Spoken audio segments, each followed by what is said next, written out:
Hidden warriors already to give a fatal blow. Observe the sums of time, guided by civilization.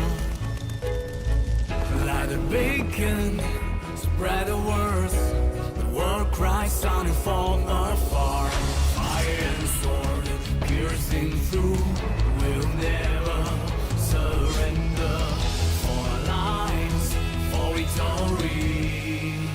From the King of Glory.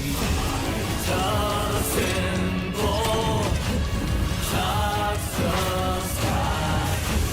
Together, heart and champion charge. Without fear, climb the highest mountain. The way to glory is higher than the sky. The sail the world feel the valley. And a hero that'll make history. Words will spread through kindness. Temple the God will walk up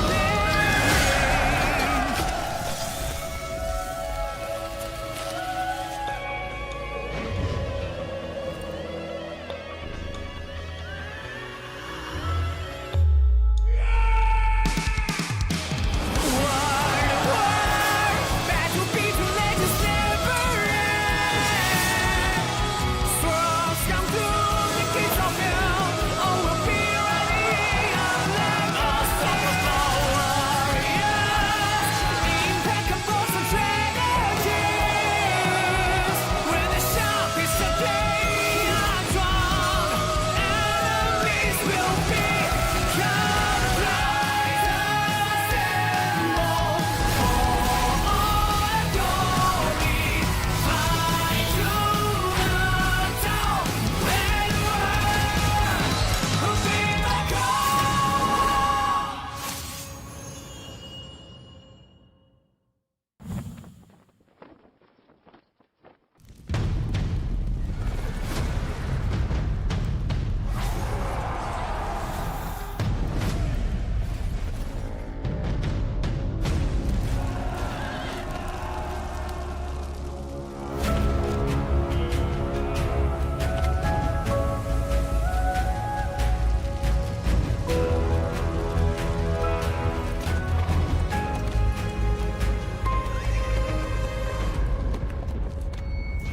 Storm is coming, reveal the mystery.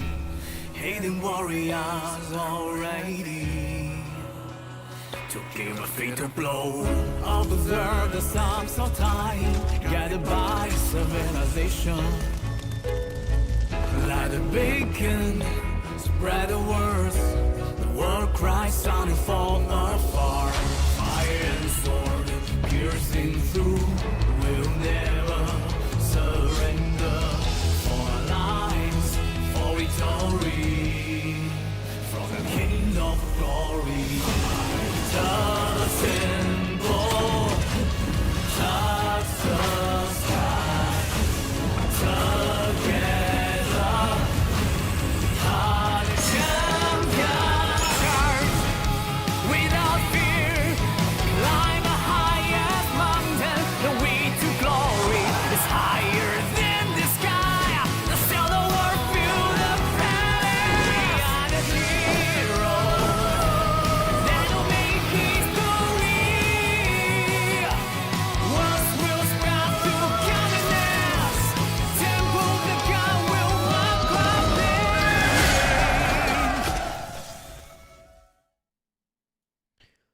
What is going on, Governors? Chiscool here, and today I'm joined by Plato Gaming to cast the Rise of Kingdoms Grand Prix Finals. It's the first Grand Prix matches we've got in 2024, and we're here in the finals. Plato, how are you, man? What a great way to start off the year. It's been a month since the last time we were casting the Grand Prix. So happy New Year, Merry Christmas, happy holidays to everyone, and let's have a good match here. Yeah, man. We saw these teams fight in the past. They went one win each, And now we're back for a best 2 out of 3 series. And there's a bunch of things we can learn from the last time these teams fought that I think has led to the prediction from players that between 2489 and 60GT, that 60GT is perhaps favored in this matchup. And Plato, you and I were talking about this before the stream started. So I don't know if you want to share the same insights again that you shared with me earlier about like, hey, here's why I think people are putting their Oryx on 1960. Yeah, the last 2 games were really 960 favored, where they pretty much dominated every single mid fight. So if things continue on with how they started with the 2 games we played in December, it's going to be really, really tough for 489 to win this series, especially because that first game, 60GT actually gave one of the arcs to 489. And if 60GT was able to capture that arc, they might have won that first game, meaning that they would have won that 2-game series that we had. So one thing, though, is we did have a full month. We had a full month to, calm down and watch those matches, and so have the 2 teams. So they had a full month to adjust their strategies and see how they could approach the game differently. And we'll have to see if 489 will be able to adjust and kind of conquer 60GT in this matchup. Yeah, a lot of time to work on how they handle their mid fight. You are right. For those that may have forgotten, and I know I had, in the first match that 60GT had lost, they won the arc fight, but let a carrier walk away with the arc from the opposing team. Whoops. Yeah, we were like this carrier just walked away. They just took the arc. They were like, thanks, guys. See you later. It's like they had a cloak of invisibility on, except there was no invisibility, and they just in plain sight walked away with the arc. So we were questioning if they used sneaky tactics. That was how sneaky they were. Yeah. It's this like the non-official sneaky tactics. Yes, that's right. So I don't think you're going to be able to pull that off twice, although if they can, so I think they've got to address how they handle those mid fights. You're spot on there. And I'll point out that 489 had a building strategy, and we'll see if they continue to run that building strategy. It was working well for them, but the weirdness of building strategy is that typically you still got to get 1 arc. Typically. Like, you can't just let them run arc after arc after arc after arc after arc, especially if the opponent figures out, these guys are doing the building game. We better make sure it's not a 2-arc game, but let's make it a 3-arc game, a 4-arc game, right? Like, the bane of a building team is tons of arcs being run because they're not getting them. So you either need to actually fully dominate all the structures, or you got to get one of the arcs. So I'm really curious to see what 489 has come up with to get one of the arcs. And drop it in the chat if you know what it is that 60GT is doing to dominate the field. We can look at things like what combination of marches are they using, but there's a bunch of stuff that we have to guess about, like, do they call out focus targets? Do they have specific marches that they leave alive? Do they have specific marches they focus out first? I mean, there's something they're doing. There's some magic sauce there that other teams do not seem to be able to replicate. Yeah, and just for a reminder to the viewers, this Grand Prix, everyone has the same commanders, the same gear, the same amount of troops even. So it's not because of the power of the counts. It's actually how they fight these mid fights. So it's going to be really interesting. Maybe we could take a look at the march compositions to see how they're able to win these mid fights super dominantly. I don't expect the march compositions will have changed, by the way. For what it's worth, we've been advised that both Hermann Prime and Ashurbanipal will not be in today's matchup. So they'll be sitting on the bench, watching from a distance here, as the meta will no doubt shift as a result of Hermann Prime, particularly for these mid-fights. But what we were seeing was an upwards of 4 cavalry marches per player. And then sometimes, right, they're bringing a Skippy Liucha. Sometimes there's a Zhuge Liang and a Boudica Prime, maybe even an Isong. Maybe there were a few flashy plays onto buildings, right? But for the most part, it's cavalry and more cavalry and more cavalry and more cavalry. That march speed is just so important for these arc fights and these structured games, because if you're not consistently putting pressure into the map, then you're definitely going to be in the back foot. So yeah, that cavalry focus is definitely the meta for Arc of Osiris, and we'll have to see how 489 are able to play the building game, and if 60GT, one of the main shifts that they did between game 1 and game 2, as you said, was game 1 they were holding that arc, and game 2 they're like, nope, instant capture every single time. So we'll have to see if they continue on with those learnings, or and if 489 will be able to counter that. Well, my friend, I am seeing the match feed coming through, so I'm going to bring us into the game now, and we can continue this conversation. Dude, are you tempted to build more cavalry marches for your main account, by the way? Yeah, I'm training up a ton of cav for sure. Yeah, dude, cav are looking good. So the 3 cav marches, and technically, I guess we could call it 4 cav marches that we've been seeing here. What do we have? We have Joan Prime with Nevsky, and in that order, which is a little bit unusual, but I think they want the support tree, and they specifically want hasty departure for even more march speed for a short time when they leave their cities or they leave a resource node, right? A caravan. We're seeing XY with Justinian and Huo with William as your typical 3 cavalry marches. And then on top of that, Trajan with Athol. Bro, I mean, I must be the only governor left standing that still wants to talk about Trajan. It's one of those things where, like, when you have an investment, you want to find ways to justify it being good. And when you don't have an investment in a commander, you want to find ways to justify not doing it. Like, can I let you in on a little secret about what players want to hear? What's the secret? The secret is they want to be told that what they've done is good, and what they haven't done, they didn't need to do anyways. That's the real secret.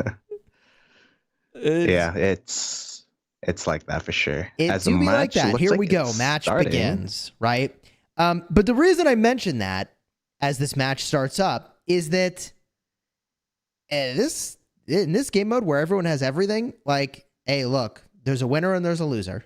And you like Trajan or not, if it's meta, you use it, right? So let's see what they ultimately end up using here as they make their way out of the gates, on their way to structures at the start, using those fast cavalry and T1s. By the way, for those of you unfamiliar with what's going on here, Tier 1 troops move faster. And on top of that, we're looking at very likely to be a double C primary.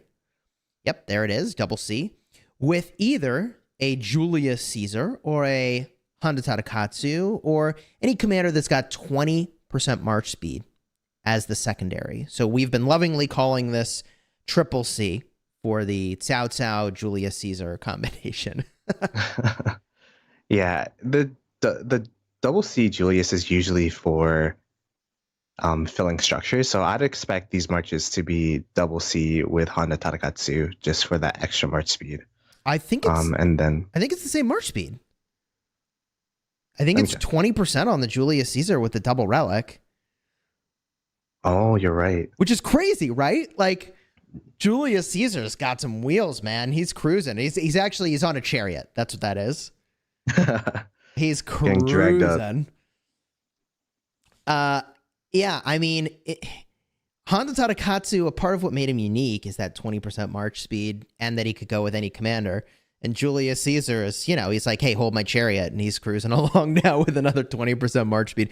And he's got a nice damage boost from the museum buff. So for those of you in the early game wondering, where's my Julius Caesar march speed? That is something that you get, I believe, in KVK Season 3 and beyond with the museum. By the way, promo code on the screen here. Be sure to enter that for some goodies in-game. I am definitely going to enter this promo code at some point myself when the stream is over. I need to make notes here of this code. It's definitely like 9 hours of speed ups or something like that with gems. It's definitely substantial for these Yeah. promo codes. So It's no joke. I mean, the first couple times the promo code came out, it was like, all right, you can take it or leave it. But they definitely make this promo code worth the effort. So be sure to enter that in and get your free goodies. Big thank you to the makers of Rise of Kingdoms for hooking everybody up with something to enjoy here beyond just the spectacle of this matchup, which, hey, we're kind of shooting the breeze now because folks are getting into position, and this is the same song and dance at the start of every one of these matches. However, the fights are about to start, Plato. The people are lining up at the altars. It's the classic opener, pushing the inside lane or weak side desert altar on both teams. You gather up and you smash. Do you think that one team or another is actually going to get a stronger opening here, or do you think this is going to be fairly even? this is looking like a pretty even opening. It does look like they're literally both mirrored right now. As we see, though, the blue team here, it looks like they have a lot of open field marches walking and wrapping around. Got 489 in the middle here, wrapping around to kind of try to surprise 60GT with some extra marches, but 60GT was able to spot it out with some cav marches in the middle here. So it looks like they're starting to focus down on the cav marches, which is pretty interesting. But yeah, I think a little bit of play in the middle for sure. I think it's curious why either team went through the middle, since neither team seems to be pursuing a strategy there. But I'll say that I think it's maybe, to counter each other's strategies, just in case something was happening. It's like the anti-shenanigans insurance policy, right? Like the human wards, the human sentries right there. Yeah, like you could do something weird through middle, so we're going to be ready for it. And, I do need to say that I feel like I will pat myself on the back and say that I did suggest that vision like we have here would improve this game mode dramatically. And, hey, look, Ark of Osiris is so much better without perfect vision. So much better. Yeah, there's been so many upsets this season because of the different strategies you can employ with the new fog. And a lot of the best skills, a lot of the most hyped skills like master strategies, for example, is from this new patch as well. So, you love to see it. And by the way, we were watching, I think it was a lot of blue sad faces in the other encounter. This encounter is looking a little more even, perhaps. Yeah, it kind of looks like they're pretty advantaged. Oh, wow, look. So 49 was able to get first tap for both of the altars here, which is a pretty good, pretty big for them. Yeah, 4 altars right now by 49. They really need to hold it. So, and look at this. They got schmookled off. Yeah, the desert altar. This position at the desert altar, that is not a good position for 489. Given that they're the building game team here. I mean, they are completely overwhelmed at their weak side altar. So that puts them still at 3 altars up, though. So I guess they played lightly at their own altar with the hopes that they can get it back in the next couple minutes. So first capture points don't flip to GT. But do they really have the marches to pull that off? I'm not so sure. GT is looking thick there, man. A lot of troops. I think they went outer lane focus for this side of the top side of the map with how much marches they put up towards that sky altar, which is the outer lane altar for 60GT. So we'll have to see if that'll be positive for them or what, because 60GT is going to be in that spot where they have to choose if they want to focus down that sky altar or if they want to rotate mid, and it looks like they are starting to attack the sky altar for the blinking of the map here. Desert altar, though, it looks like it's in some trouble here for 489. Yeah. So 489, I'm looking at the map. They've got 3 altars. They need to get 2 of them just to go even, but if they're going to rock the building game, like they need to have 3 on the opener, I would say. Like there's just... This is the building game equivalent of an arc capture right here at the start of the match, And so every one of these altars that they do not get first capture on is super problematic for them. But I almost feel like even if they do get 3 of these, they still are going to need to get an arc at some point in the matchup to keep things in their favor. Yeah, they're definitely gonna have to. Oh, there you go. That's huge for 60 GT that they're able to recapture their desert altar, and now they're then not gonna be they're not gonna be pressured for these first capture points in their own desert altar, which is gonna be big for them. Although they do still have the Shrine of War or Shrine of Life rather in the outer lane. But taking these desert altars is definitely going to be the plan for 489, and the fact that they only have 2 of them now is they didn't get the we'll first have to capture see. points either. So Yeah. so the question is starting to look more and more like, okay, what has 489 done with their open field game in order to handle middle? And is there a change that can get them that W?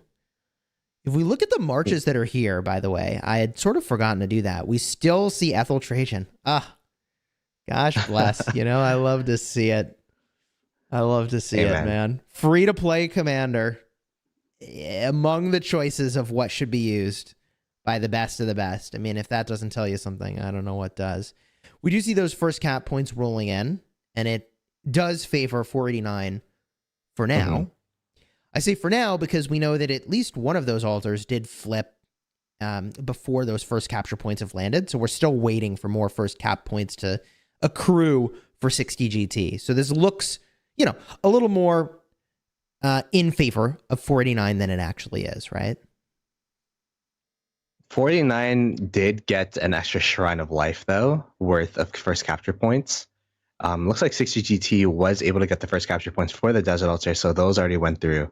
They're waiting for their own Desert Altar first capture points, which is 750 extra points, but that's big. I would still say 489 still favored in the opening, but they definitely need to win this mid fight. If they win this mid fight, they're going to be in a really, really good spot moving forward. Right. I mean, I feel like this is the kind of opener where 60 GT is like, yeah, I mean, they got a better opener than us, but that's not our strong suit anyways. We just win these arcs and we're fine. I think that will be the mindset from 60 GT is they did exactly what they needed to do here, which is to get first cap on 2 altars. And they locked that in, which hasn't happened yet. But when they lock that in, presumably they'll lock that in, they're in a great spot.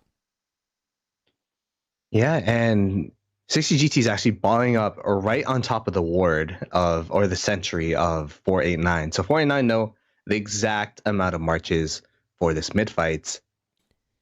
We'll have to see if they're able to use that information to either push these structures, which it looks like they were swarming down that desert altar, versus like if they're going to try to push these structures versus try to contest this mid, because I still think the numbers for 60 GT are super favored for them in this mid fight. So we'll have to see 4 altars, baby.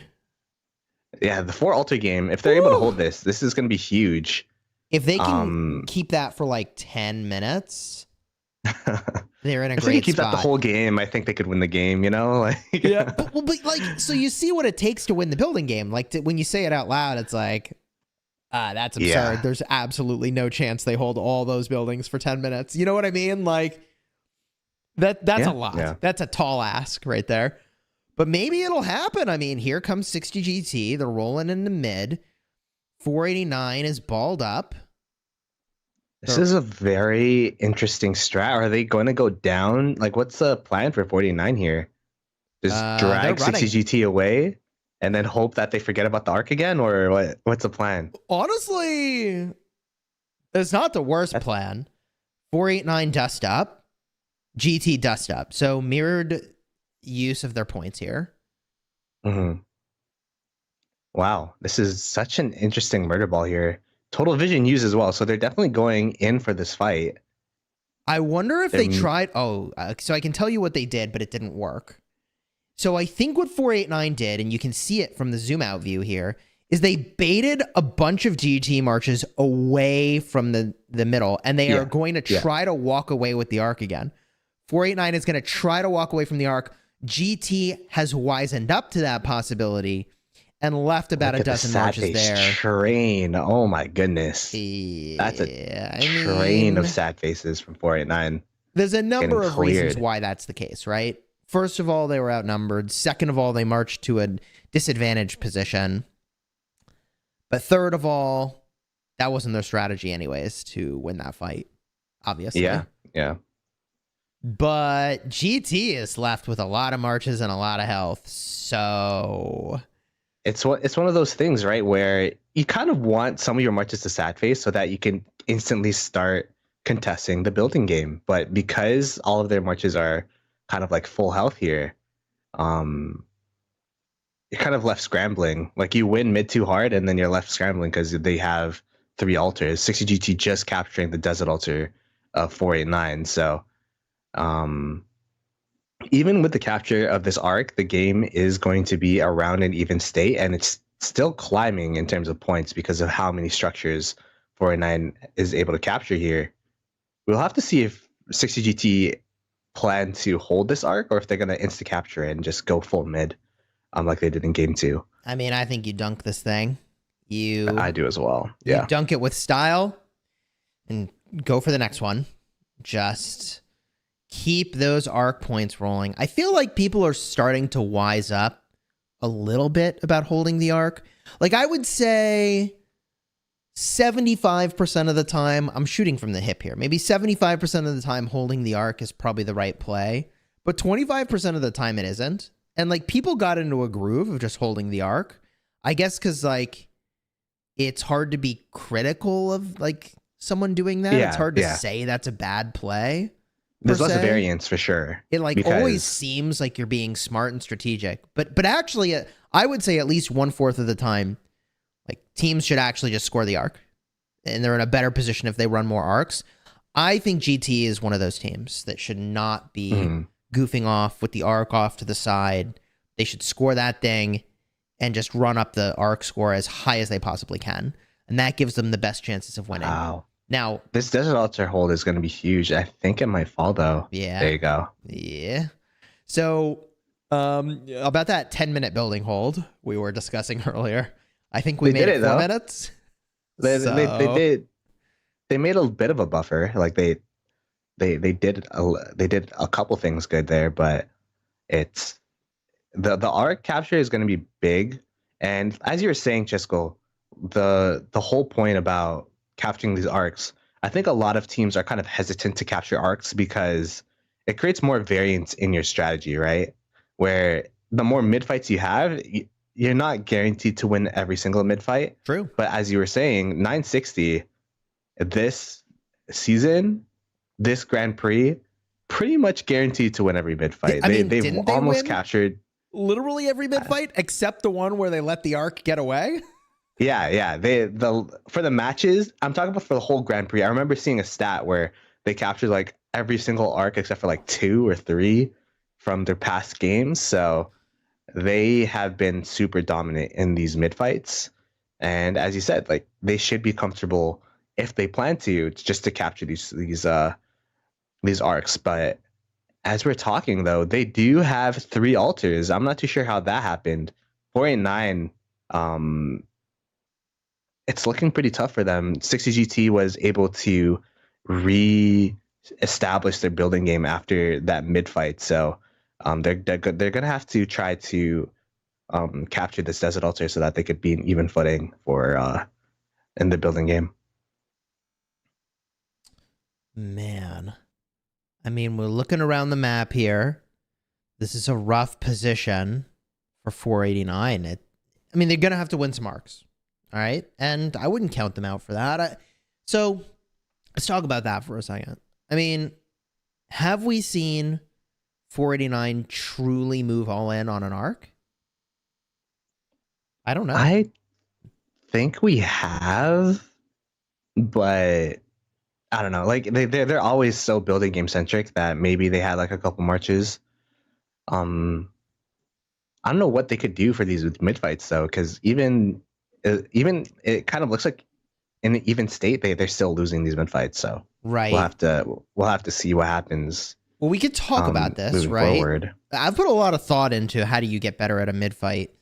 So there's a couple things we could talk about here. First of all is, hey, can we bring more marches? If we can bring more marches, obviously we start to be favored, right? Easy to understand that. Wait, that was so interesting. The Desert Altar, they literally moved all their marches off 489 of the Desert Altar, just super confident in the garrison to hold and their fillers to hold that. That's so interesting to watch. I don't know if you saw it, Chiskel, where it was the Desert Altar was getting 12 men swarmed, but they still moved their murder ball off of it. So yeah, that was crazy. Like I was getting anxious. That's what a building game team needs to be able to do. You can't overcommit to a defense. They knew they could hold it. They move on, baby. So with regard to mid-fight improvement, right, they could bring more marches. They can mess with the timing of when they get to middle and when they engage. There's the quality of how they engage the enemy and the first couple seconds of the fight. Like, does everybody join at the same time, or are people lagging behind somehow? And then there's things like the quality of how you actually fight. That's where we get to your targeting, your rage hopping, and all of the nuance of a mid-brawl. That is the biggest form of skill expression in ARC, in my opinion, is the rage hopping and being able to consistently target someone, because it's tough. You kind of want to fight in a dot mode situation because it's hard to kind of understand and see what exactly is going on in a mid fight, right? With simplified or whatnot. So in my opinion, dot mode's really, really, like, it simplifies the fight where you could kind of see what's going on, but being able to fight in not dot mode and being able to skill chain and switch targets when they're red and all that kind of stuff are philosophies that you have to be ingrained to and learn. So we did. I remember before the finals, it was said that 489 would practice every single day. I'm kind of curious if they were able to keep that same practice regimen over the holidays. I'm guessing like they took some breaks, but if they were able to practice, then there might be an opportunity where they could, win a mid fight or two. Let's see here. The ARC is still in GT's hands. So they've not scored it yet. 7 minutes remaining here. What could they be doing? Well, there's a couple of things they could be doing. One is they are behind on points. So they could be waiting until their building situation is advantageous. I mean, 489 has 4 altars again. That is very precarious. It is that exact reason, by the way, that I like scoring arcs faster, to say, all right, hey, we're losing these buildings. We better get back to another mid-fight fast.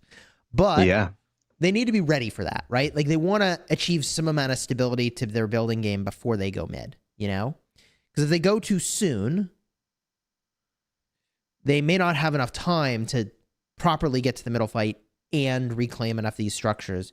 If they give... I mean, it's like I said earlier, if they give 489 like a 10-minute window of scoring points with all 4 of these altars, that's kind of GG territory. Like, that's how 489 wins for sure.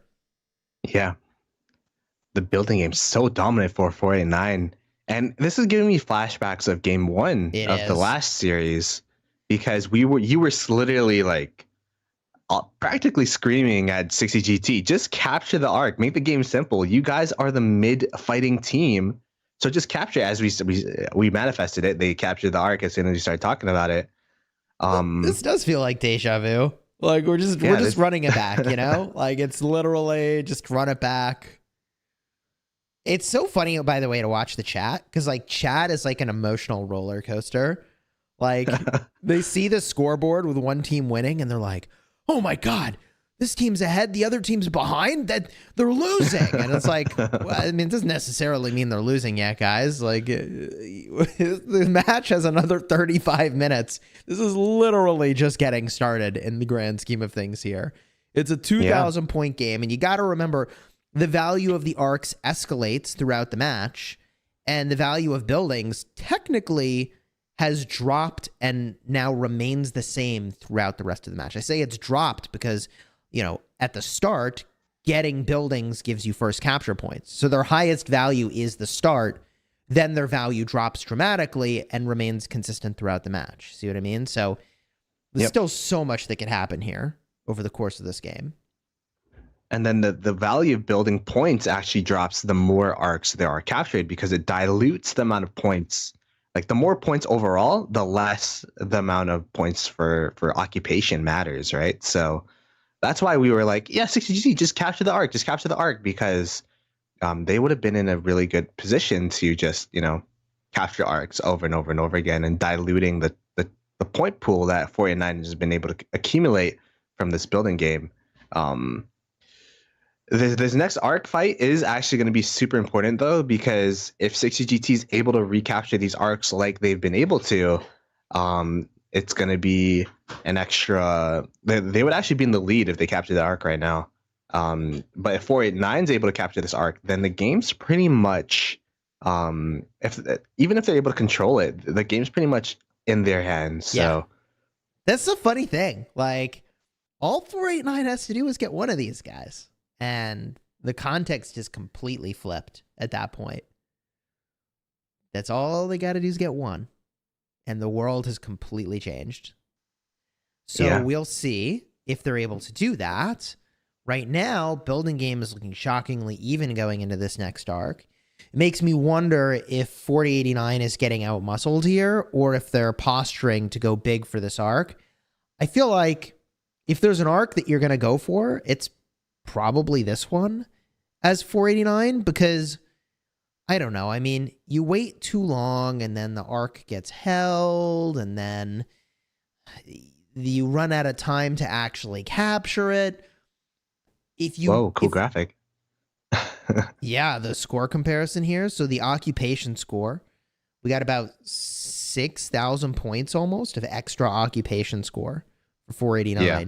Kill score is about even. Provision score, not terribly relevant yet. No one's really done a lot of provisioning. And obviously the arc is in favor of GT here. Even building game. I'd be curious to see. Yeah, it's an even building game. This mid fight's going to be super important. And then one thing that we were talking about last series was 60GT do provision quite a bit. So if they're able to provision up and 489's not provisioning, I'm curious to see the provision situation for both these teams. But yeah, I think 489 probably going towards this mid fight. I want to see if they're like, what are the odds that they're actually trying to contest this arc? Do you think, Driscoll? Given that the buildings are even, I think 489 is already well on their way to middle. Yeah. This looks so different than what every other contention looks like for 489. They're going mid. Yeah. That's what it is, right? I said this is a good arc to go for, and I think my instincts are right here, right? So let's play this out. So there's 4 minutes left on the clock before the arc even spawns. So if they waited... Ooh, good sentry. Yeah, good sentry, for sure. So that would mean 27 minutes left in the match when the arc spawns. If they held that for 15 minutes, right? And then there's another 8 minutes before the next arc spawns. They put the sentry right on top of the opponent's sentry. Okay. Ooh, that's nice. Defensive sentry. I don't know if it... I mean, it is helpful. It's not too helpful because they've already been spotted. Yeah, but, they already saw, but they don't know the exact amount of marches that they have, so... They can't see what's coming. This actually, maybe you're right. This is a bigger deal than I think I'm giving credit. I mean, GT doesn't know whether or not these guys are going building or they're going mid. Now, in fairness, I think they know. Like, this is just... It's so different. Even just... All you need is the map. In the upper right, you don't need any other information, and you can tell the texture of this is just very different than all of the other mid fights we've seen from these guys. So this is the 489 all-in play, and they're making this all-in play as I was describing because once you start to count down the clock here, if they wait for the next one, they could time out on their opportunity to actually score that arc. They could just run out of time. All GT would have to do is just stall that next arc, and 489 would probably lose the match. So this is the one where they go all in, and I think that's smart. What combination of abilities do we see here, Plato? To the death? Is it time? I'm not too sure. Is it a 2 to the death? I don't know. Be. This is a new combination to the that death. GT used last time, right? Yeah.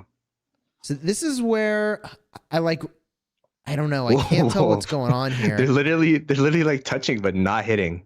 Yeah, What is there you go. Total vision, both teams. They're going for it. This is it. Heaven's Grace. There both it is. teams. Turns out No to the that death, healing every second for 10 seconds everywhere on the map is pretty powerful. Oh man, it's like already a little more even, but it's like already a bunch of sad faces here. Wait. 60 GT. It's looking pretty even. I don't know. Is it ever truly even against 60 GT? Okay. Wait, I think I saw a Lee Young skill proc right there. Oh my gosh. I don't know if it's ever truly even against 60 GT. I don't know. Believers, believe in the chat. I don't know. Chat, who do you think is winning here? I think that big chunk of sad faces. Oh yeah, from 489 there. Oh man, There you go. No.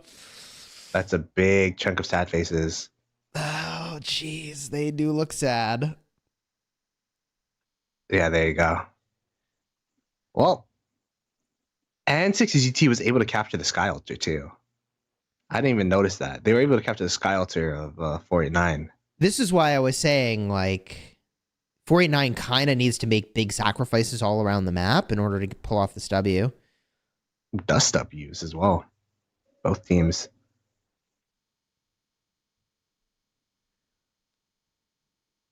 And the sad face. Maybe they're pulling a 1093 strat. It's hard to say here. It Wait. could be 489 just has more marches there. It's so blue right now. Wait, they won. Hey, yo. Wait, We now- believed. Oh my God, please, 489, don't do what I think you're going to do.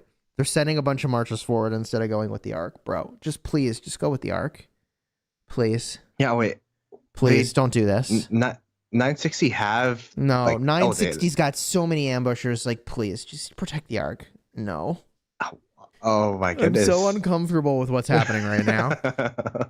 Oh, they're not protecting the arc. It's a T1 march too. Just walking, just chilling. They're not protecting it. No. Now look at this T1. Look at this T1 on T1 crime right now. No, please, no. No, not like this. Honda So- Tarakatsu.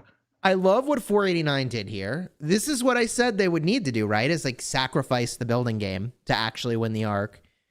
Instead of going neutral on the building game, right? Like make deep sacrifices. Yeah. And they did.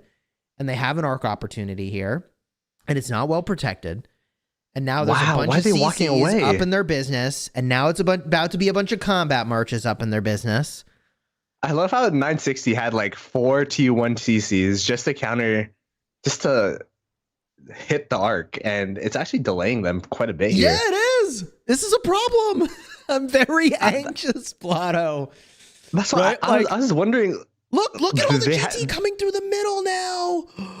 This arc is not safe. GT has the arc. GT has the arc. GT has the arc. They're walking back. Of course they do. I saw this 3 minutes ago. No. So nerve-wracking. What is going on? By the way, I'm not rooting for any one team here. I just get really anxious when someone wins the arc fight. They do all that work, and then they don't protect the arc. I lose my mind. I feel like we've seen this so many times this season. There are many things about Arc that I'm not actually good at, all right? But this aspect is something like my Arc sense of is it safe or not is pretty honed. And this Arc is, I would say... 60 GT carrying it. Yeah, I would say there's a into the middle murder 75% ball. chance right now that GT runs away with this arc. Actually, I would give it a Oh my 75% goodness. chance that GT walks away with this arc. 75% chance. If 60 GT are actually able to take this arc, it's going to be so bad for 489.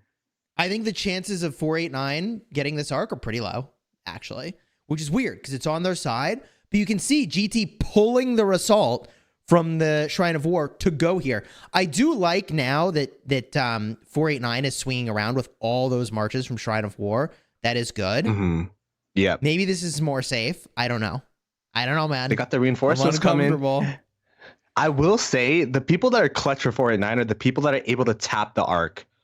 If they're able to tap the arc so 60 GT can't carry it closer, They might if be the okay. arc is they might be okay. just there, then they're gonna be pretty safe. Oh, Like it's moving. The reason why the arc hasn't moved that much is because there's 489 marches that just tap it, and even though you're not able to move it too much into 489 territory, at least you're denying the capture from 960, or 60 GT rather. I mean, this goes one of two ways, right? Like either this was extremely well played by 489 and they took the minimum necessary to score it, or they were just being brazen and risky and it's going to cost them. And it looks like maybe they're getting control of this situation now. But if you want to be a 489 optimist here, well, what are the benefits? They're able to capture the outer lane structures, so Sky Altar, Shrine of Life captured from them. You could say that because 60 GT captured the arc reset in terms of its timer. So now this is actually going to be the last arc. True. This is now actually going to be the last arc. That's true. That could be an upside.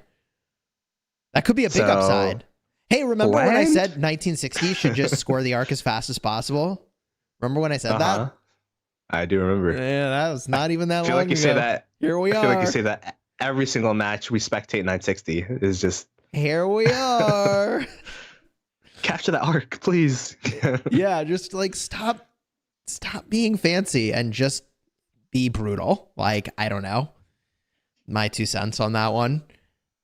So, okay. I feel better about this arc now. Had a slight heart attack from 49. But also, I guess the match is way more entertaining this way. So, yeah, definitely shout out to them for respect. They definitely did this on yeah. purpose. This is on purpose. On purpose for entertainment reasons. 489, let the arc be ambushed. But also, to your point, it could be very strategic. Like, it could be that they wanted the arc to drop at a reasonable spot, resets the timer. Now it's the last arc. That is a disaster for 1960. And points to exactly what I said in the beginning, which is if they had scored faster, they might have another opportunity for an arc here. They do not have another opportunity for an arc.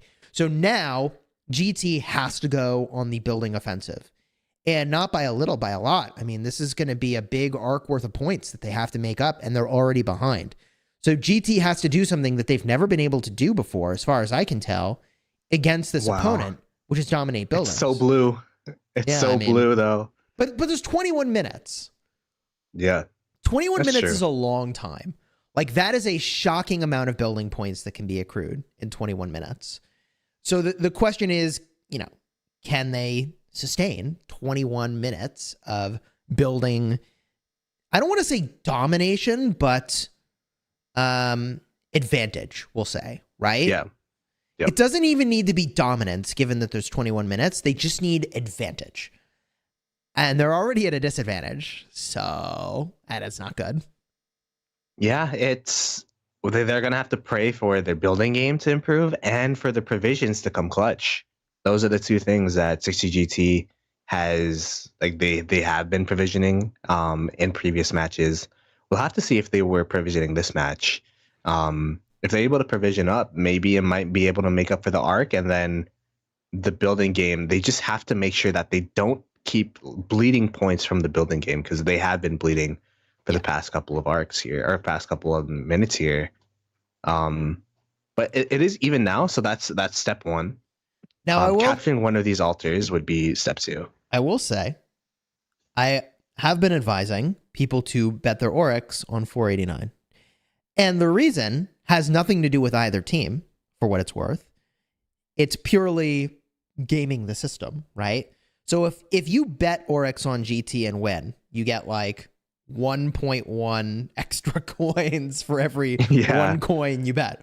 It's just purely the mathematics of that are wrong. So even if you think the chances of 489 winning are very, very slim, the amount of Oryx you win, if they do, is just so high that like, I game the system. Yeah. Doesn't even matter what teams are on the roster there. Like that's how I think about placing Oryx. So it's really interesting to see that might actually pay off like really big. Because by the way, you may have noticed the whole shop refreshed. So yeah. I was actually mad about that because I bought out the old shop with my Oryx. Like I got like, I don't know, XP books. Yeah. Which is useful in the early game, and then now like I can't buy the gold head. So I did go all in 489 as well. And hopefully the ROI for anyone that invested in that, definitely gaming the system there. So yep. Now viewers may be wondering, why are we kind of shooting the breeze here? For the next 19 minutes, there is not going to be some big thing that happens, by the way. It's going to be slow. It's going to be incremental in nature. And either GT flips more of this map red and holds it, or they don't. And there's not some big play to hunt after like the Arc, where there's a lot to talk about. There isn't a lot to talk about for this aspect of the gameplay. Like 489, they're going to push for altars. And 60 GT, they're going to push for altars. And we could talk, I suppose, a little bit, what do you think, Plato, about like the rallies getting used, perhaps? The garrison being used? I mean, the thing is, we've covered this pretty extensively in prior casts, but, you know, the short version of that answer is that they're running all cavalry in their garrisons for the most part.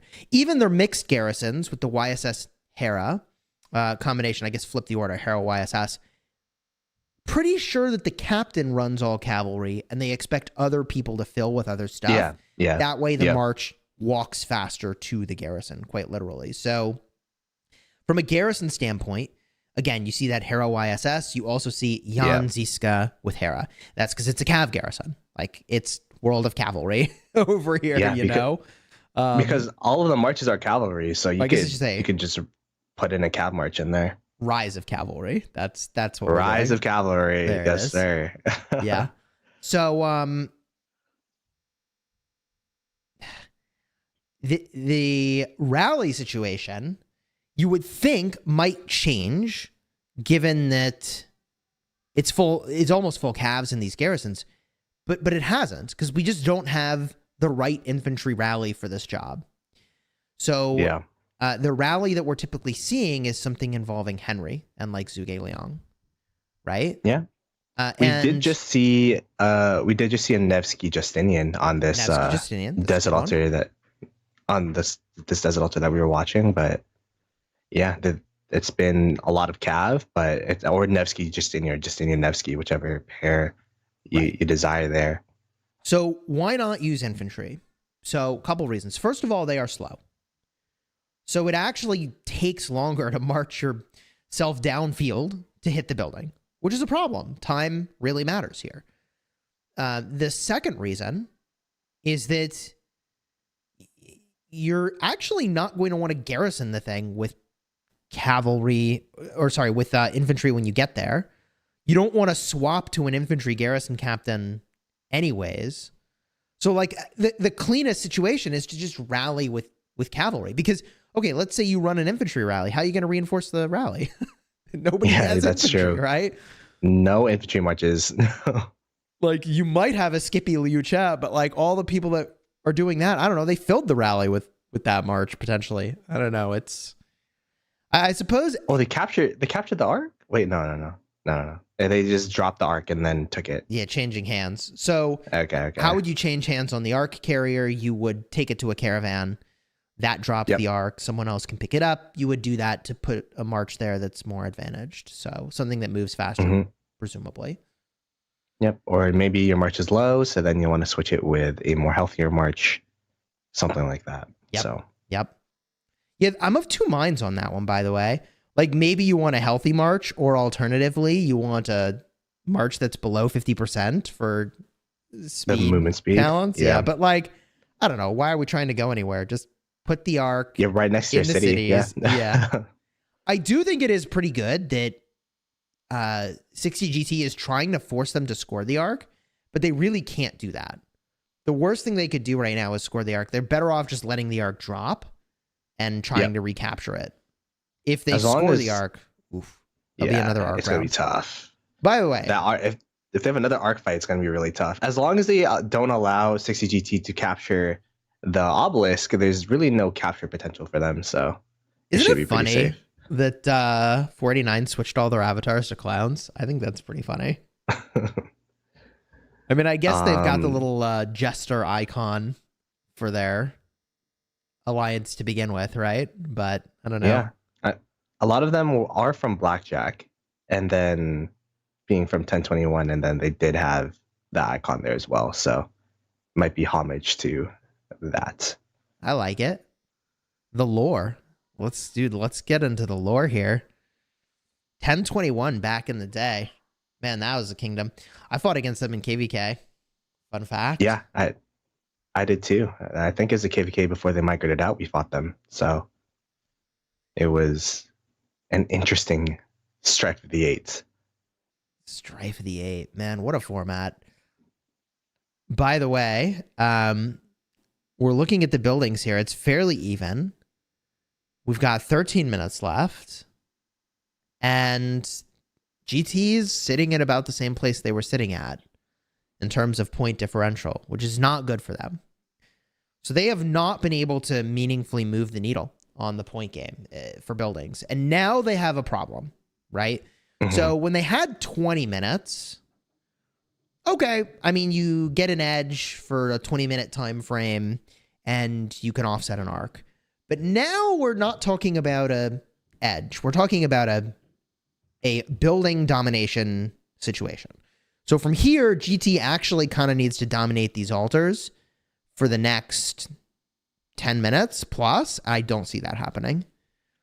So this is very precarious. I will say, it looks like 60 GT are pretty comfortable just trying to hold their structures for as long as possible. Because of that, wait, I would say that maybe they're confident in their provision game. Yeah, you're right. What if they're provisioning? No, couldn't be. Could it?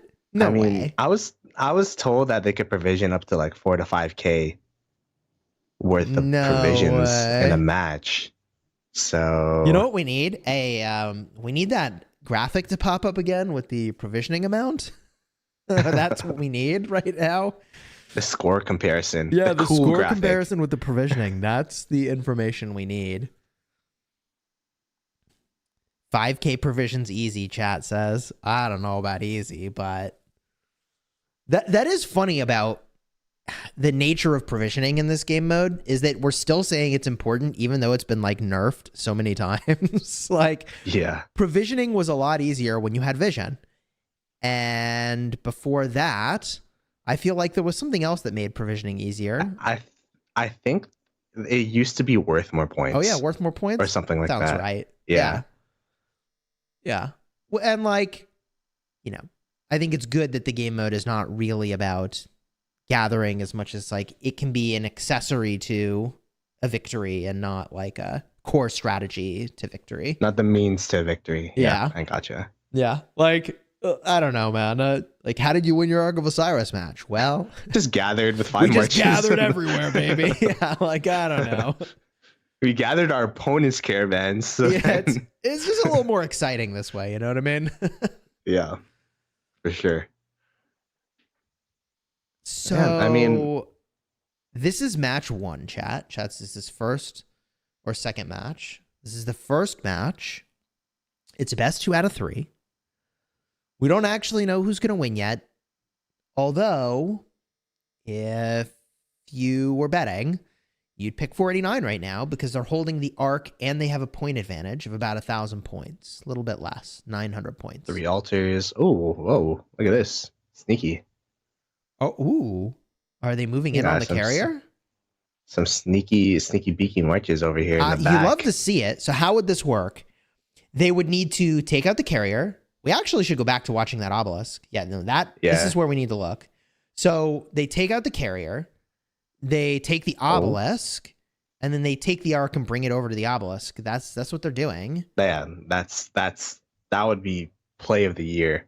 I mean, If- so they're on step 1 of play of the year, which is to take out the carrier. Carrier's carrier down. Carrier's down. Wait, where? All I'm saying, Chase, we haven't seen the master strategies yet. Step 1 of the master plan is in motion here. 3. Master strategies! Oh, I told you! They got it! They got it! They got it! No, it's low. It's way. low. It's Oh low. my gosh, is this about to happen? This is It's happening. down. It's down. It's down. Oh my gosh, if they had cast Master Strategy sooner, they'd have done it. If they had cast Master Strategy sooner, they'd have done it. So that's like 4 seconds of a difference. Yup. That would have been a game-winning play Yup. right there. Yup. Oh my goodness. That was almost it right there, man. That was almost it. So right. So one way to do it is to score it at the obelisk. The other way is to just teleport it to your side. Oh my god. I feel like they could have brought 30 marches to capture the obelisk, no? I feel like they should have done that, to be honest. Do it the opposite way. You're right. Send the marches to the obelisk, not away from the obelisk, and they probably could get it. Don't you think? The refresh timers would be tough for them, though. Yeah. I feel like because all of the 49 marches were out and about, right? Yeah. They would have been able to just capture the obelisk, kill all the marches there, so that they could deny the cap of the arc. So, oh my god! So we're commentators, so it's like really easy for us, and it's our job to speculate and commentate and do all these things. Okay, it's much harder to be in the moment making these decisions. But let me just talk for 100%. a second about a couple things that could have made that go differently. Okay, first of all, if they had really committed to the play sooner, it might have been more. They might have pulled it off, right? Like if they had pre-cast the master strategist, it might have worked because the timing would have been better, right? They let the carrier hold the arc for too long. And if they had precast and really commit, then it would be on their side of the map right now. They would actually have the arc. That simple commit to the play, like they already walked all the way up there. Like, why not? I mean, if they had, I don't know, I guess that if they cast it too soon, then maybe they would have scored the arc is the problem. That would be the reason you can't precast. Yeah. But as soon as the arc was dropped, I think just casting it right away is like the best you can do. But yeah. If you're doing that side of the strategy, or you could send the 30 marches there, clear the field, and then capture the obelisk and try to do that way. So that's the flip side. Is like so if we I think their field, I understand why they did that. Like I think from their perspective, they could have had that, right? It was close. And I see why they didn't precast it now. I mean, maybe they could have shaved a couple seconds off, but I don't know if they would have shaved enough time off without alerting the carrier to then score it. You know what I mean? Yeah. So precasting is one way they could have done it that might have got a better outcome. Maybe. The other way is, to your point, sending the marches over there. So if they send 30 marches over there, they're weak in buildings and other places, but who cares? Because they take the ob with a swarm and score it at the obelisk, right? I guess that's the big thing about the 30 marches is you have to gather 30 marches into one spot, and then that's going to be tough because 30 marches out of your open field when you're trying to hold structures for a play that you don't know is going to be guaranteed is definitely a big risk. So like I would give the play where you try to like god tier master strategist your marches out of there a lower chance of working, but if it works, it's like guaranteed the outcome, right? Whereas porting the marches in certainly has a lower chance of being successful if you even pull off the maneuver. Well, sorry, let me say that differently. Porting the marches in there would have how do I want to say this? Like it's not as guaranteed if it works, but is like a more likely thing to work. Yeah. Am I saying that correctly? Does that make sense? Yeah. Like it's safer to port the marches in than to port the marches out. But like if you pull it off, it's like guaranteed to work if you port that arc away. It's GG, actually. Yeah. Versus like you're gonna have to walk the arc. You still gotta fight for it if you port them in. Into the obelisk. Yeah, exactly. Yeah. And then they could insta refresh, so insta hit your marches. So yeah, there's a lot of variables for the other version for sure. You're counting on the overwhelm to swing it in your favor, which is still really dicey. But you could bring a garrison captain, right? Like, yeah. I wonder if they didn't rally the obelisk specifically to be more sneaky. You know what I mean? Like if you rally the obelisk, you kind of teleport the fact, or teleport's not the right word. You telegraph. That's the word. Yep. You telegraph. Dude, I'm thinking about master strategist. I got teleport on the brain. You telegraph the fact that you're going to do something. So if you're being really sneaky, which I think they were, like you can't have a rally on the ob already in position for that moment, you know? Yep. I mean, you got to hand it to 1960. That play was pretty dope. Like that was... Yeah. I was wondering because we kept seeing 489 pop these skills over and over again. 960 wasn't responding. And I'm like, we haven't seen a master strategies. As soon as we say that, it just pops instantly. And so that was a super hype moment. If that worked out, that would have been one of the craziest wins. Huge. If not the craziest win, especially with the stakes, Chesco. This is the Grand Prix finals of both the Chinese server and the international server. Even though these are two international server teams, it's big. There's a lot at stake here. It's big. There's a lot at stake here. And I just want to communicate for a moment how difficult it is to pull off plays like that. Like the fact that that even happened at all is pretty remarkable. Like most teams cannot create the situation where they even contest for that possibility of the master strategist to teleport away, quite frankly. Yep. That was... I mean, kudos to GT for even having the brain power to do so, right? Like, it's a lot of people would have just given up. Yeah, a lot of people would have just given up. Oh, the arc is right next to the city. There's no way that they fumble this. And you have to do that attack 4 seconds away. Like, in such a short time frame, right? Yeah, you have to do it after the enemy team has brought the arc to a position, after they've gotten a little bit lazy about watching it, but before they are in the window of time where they can just score it because there can't be another arc anyways. You know what I mean? Because the counter to that play is the arc carrier just steps into a city. So you like have to do that play close enough to when they brought the arc over there that they can't score it yet. That's the only reason they're staying in the field in the first place, you know? Yeah. The timing had to be perfect. Yeah. That's true. Yeah. 100%. So huge plays. I mean, not a lot of time left in this matchup. 489. I guess they've been practicing, Plato, to I mean, we're ignoring the fact that they won a mid fight.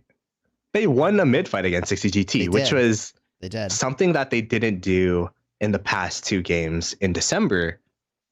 So that they should have a lot of confidence going into the next match, where it's like, if we want to win a mid fight, it's possible. It's winnable as long as we put all our focus into it. So that is what ultimately won them the game. That mid fight the fact that they're able to secure the arc, that was the game winner for them. Yeah.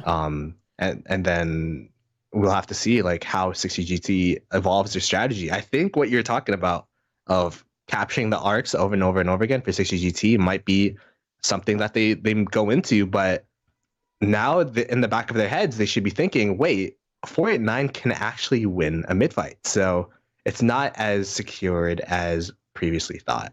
Right. So how did 489 win the mid fight? They pulled their garrison troops. They lost several structures to do that. And, who cares, right? Like they won mid. Yeah. If it didn't work, you'd be like, ooh, they pulled their structures and they lost mid. But they won. And a part of the reason they could do that is that this is the beauty of having the lead. is that you can win multiple ways. When you can win multiple ways, you're super unpredictable, right? They could win by virtue of taking the buildings, or they could win by virtue of taking the arc. And so 1960 doesn't know what they're going to do. So there you have it. GG's. 489. With the victory. Game 1. It's like a replay of last time. Game 1 going to 489. We'll have to see if 60 GT is able to punch back. Yup. So what happens next, chat? Let's talk about this for a second. The next match begins in about 15 minutes, and we'll have some stuff to show you in between the matches, so you don't have to go anywhere. You can hang out here and enjoy the intermission, which will be brief. So again, in about 15 minutes time, the next matchup will begin. This is a 2 out of 3 series, and get your popcorn, because if GT wins, and I generally am of the mind that GT is a team that adjusts. Also, I generally have observed over many years of casting this that one team wins and then another team comes back and has made changes and wins the next one. It's all about adapting to what your opponent is doing, right? So if GT wins the next one, we will go to a third match, and that will happen, if it happens, at around, I think it's like 17 UTC. So Get some popcorn. We'll be here for a while. I honestly may go pop some popcorn. I'm not going to lie. And we'll be back very soon. All right. See y'all back here in not long at all, less than 15 minutes.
Rome, mocked by other civilizations. Now even flea-ridden Vikings take us for fools. Rise up, topmost third, for our country!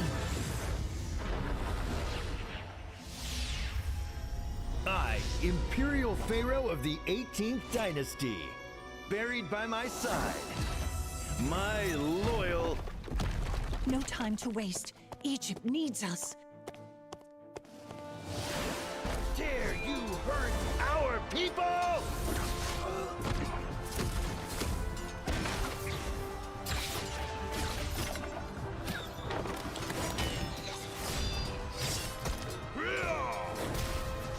Brothers, follow me!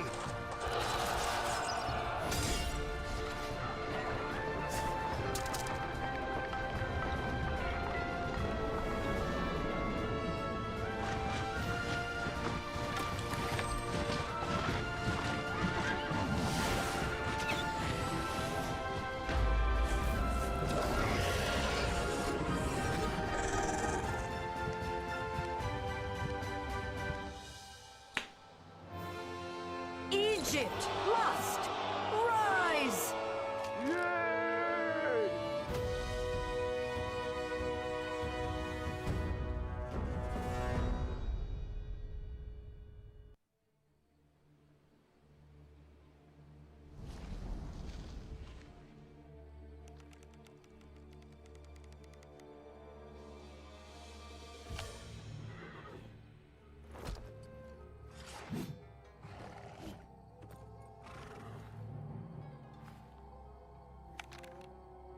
It is time to end our alliance with Barbarossa and his friends. Capture the Lost Temple, and all the treasure is yours, Kusunoki. As for me, I've come and seen. Now I shall conquer!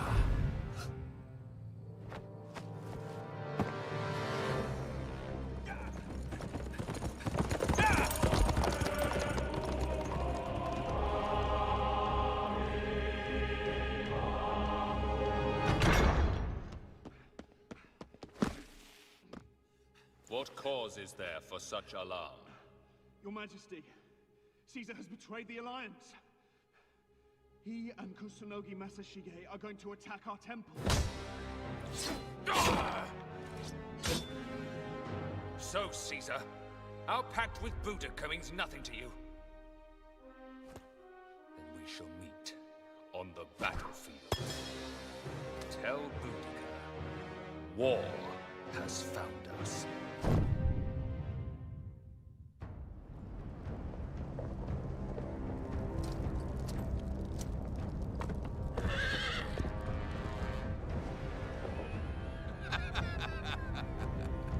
Oh, Barbarossa. Take the temple!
Capture your Oh, there you go. now Massive strategies. someone from A97 needs to take it. If they don't get it, this is done. Oh no, no one has an arc. No one has an arc. Yeah, it's still fine. It's still fine. It's good. Do they take it? Do they take it? It needs to survive. It needs. Let's see. No way. Did the Arc one not? The Oh Arc my one didn't get goodness. teleported. Adam, There's too many marches. There's Too too many many oh A97 my God. marches. This is like what? sneaky tactics. Okay, that's complete. Oh my gosh! Okay, Sneaky tactics. I understand what they're doing. They're having no those marches. Oh, they For can't see the can't attack him. marches. And Oh. A97 is not even gonna attack the obelisk. 489 now thinks that they're gonna attack the obelisk.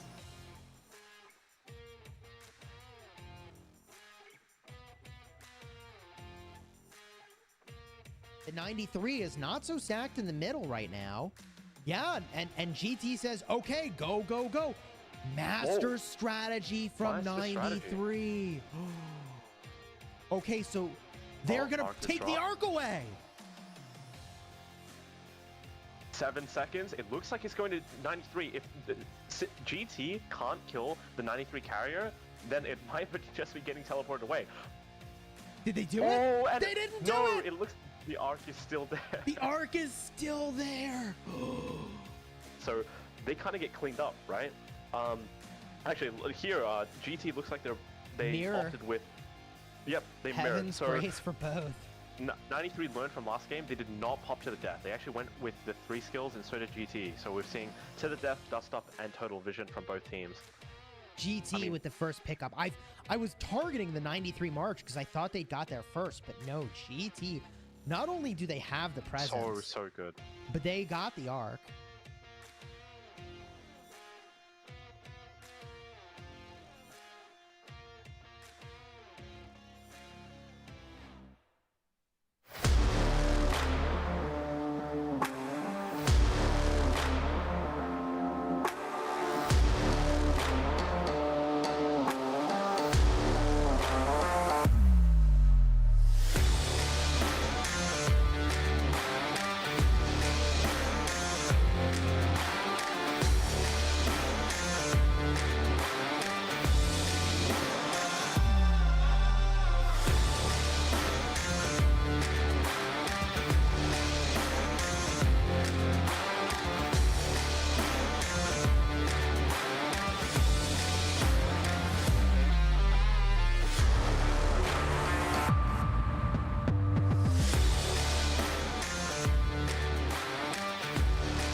A weird configuration of YYDS. Master Strategist! This is a very, very, very early Master Strategist play. This is unusual. They're going for the building game. This is a play we've never seen. How will this work out? There's Mystical from Vogue. So they do end up going with Mystical. So they value the Mystical over the Dust Up that GT prefers. Now, we'll see, although there are a lot of factors in a mid-fight, we'll see which has the most impact, at least from a first glance. Prix is not so stacked in the middle right now. Yeah, and GT says, okay, go, go, go. Master strategy from Master 93. Okay, so they're going to take the arc away. Did they do it? And They didn't do no, it. it looks the arc is still there. The arc is still there. GT with the first pickup. I was targeting the 93 March because I thought they got there first, but no, GT. Not only do they have the presence, So good. but they got the arc.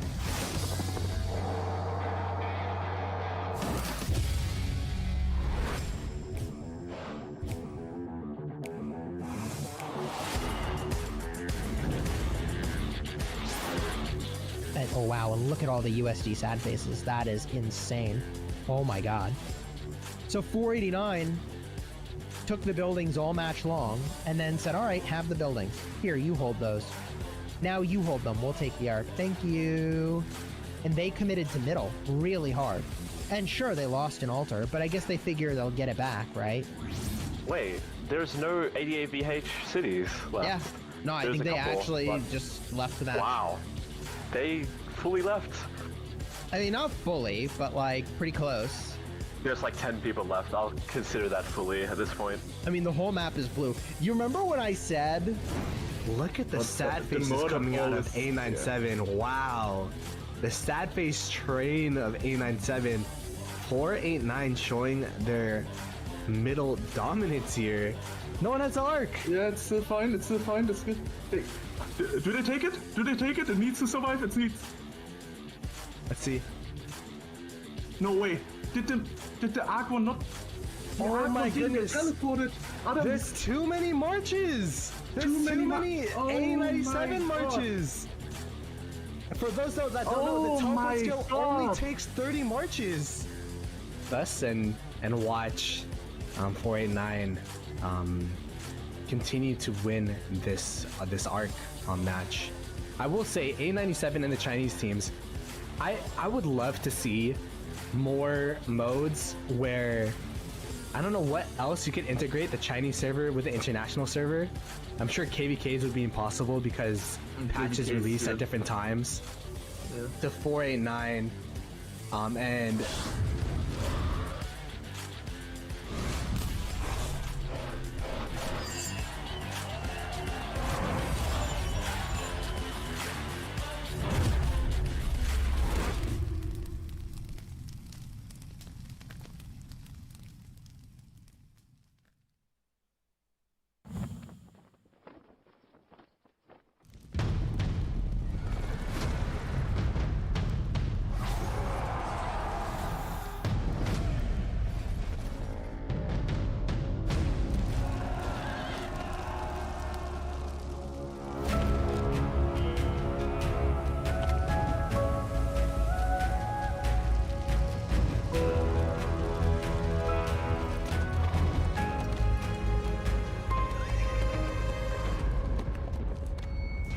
Storm is coming, reveal the mystery. Hidden warriors already to give a fatal blow. Observe the sums of time, guided by civilization. Like a beacon, spread the words. The war cries sounding from afar. Fire and sword piercing through. We'll never surrender. For our lives, for victory. From the King of Glory. The temple touch the sky. Together, hard champion charge without fear. Climb the highest mountain. The way to glory is higher than the sky. The stellar world feel the planet. I'm a hero that will make history. Words will spread through continents. Temple the God will walk our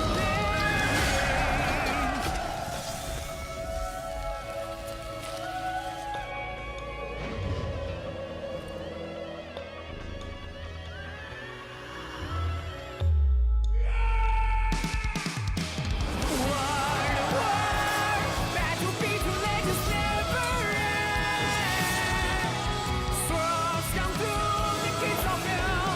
All will be ready. Unstoppable warriors, impeccable strategies. When the sharpest of blade are drawn, enemies will be compromised. Assemble for all glory. Fight to the top and win. Be my God.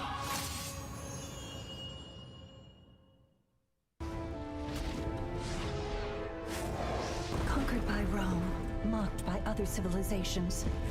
Now even flea-ridden Vikings take us for fools. Rise up, topmost third, for our country!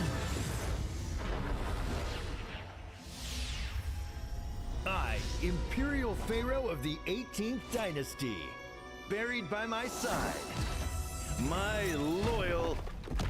No time to waste. Egypt needs us.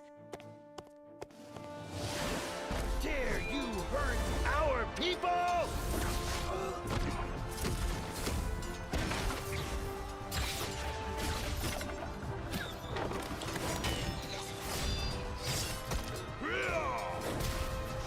Brothers, follow me!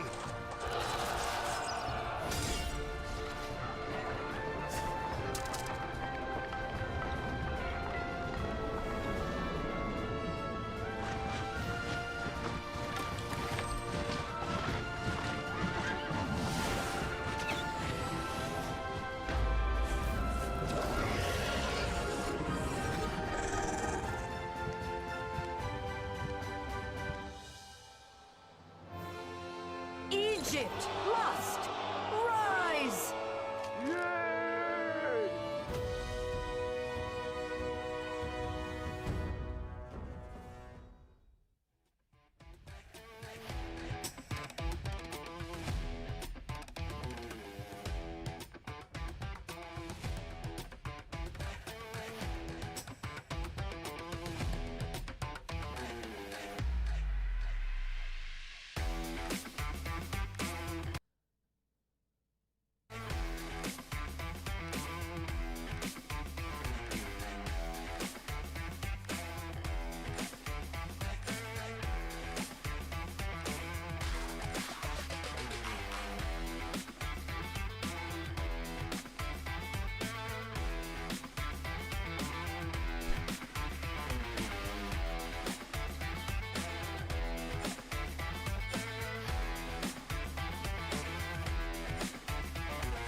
What is going on, Governors? Chiscool here, and I'm joined by Plato in the casting booth. We've got round 2 of the Rise of Kingdoms Grand Prix Finals. Round 1 was won by 489, and it's a best 2 out of 3 series, so anything can happen. Plato, what are your thoughts, man, on this first match that went down and where things go from here? Yeah, it was such an interesting match, and there's not really too much of a gap between the two. One of the biggest things I think that happened last match, and what won the game for 489, was the fact that they were able to win a mid-fight. This is something that we haven't seen from the 489 series in the past 2 games. That was in December. So it was kind of seen as like, it was a certainty, essentially, this whole Grand Prix that 960 would win mid. So the fact that they were able to win a mid fight against 960 really bodes well for the future of 489. And we'll have to see how 60 GT or 960 GT rather, how they adjust their strategy. Will they insta capture the arcs, for example, or will they pivot towards more of this building game thing that 489 has been doing? So it'll be really interesting to see how the adjustments within this 30-minute time frame will fly. Yeah, it doesn't seem like much time, but historically, match over match, I feel like in these sorts of really like high tier, high caliber games, the teams adjust. And I typically give advantage, I would say, to the team that is doing the adjusting, because 489, they don't know how GT is going to adjust. And typically, look, like a lot of the gameplay here is about adapting to what your opponent is doing, especially with vision being what it is. You can't see everything anymore. So you don't know where they're going. You don't know what they're doing. So adjustments are, I think, better than ever. So I think that GT actually stands an above average shot at winning this next match. But I also think that there's some big takeaways here that they're going to have to think about how to handle this, where they lost an arc fight. And I would bet you that a part of the reason they lost that arc fight is that they've won so many arc fights. They didn't think they needed to pull their structure defense to go mid, whereas 49 pulled their structure defense to go mid. So that gave them the numbers advantage they needed, which propelled them to a victory. So I think in this game, we'll see GT have to commit more to mid to get those wins, which leaves them more vulnerable to the building strategy. So TLDR, if you have the point lead, you have options, and you're unpredictable and you're dangerous. Whereas GT, I mean, they've got a one-dimensional strategy. It's just a really good one-dimensional strategy, right? Like, take the arc over and over and over. But if they fail to do that, they are in big trouble. Yeah, as you were saying, Chisco, the counter to going all out mid if 60GT go all out mid, it would be to just capture all of the structures. And it was so interesting because that mid fight, we were like, yeah, 960 got this again. 489, they're gonna lose the mid fight because the sad face train was going crazy for 60GT's favor.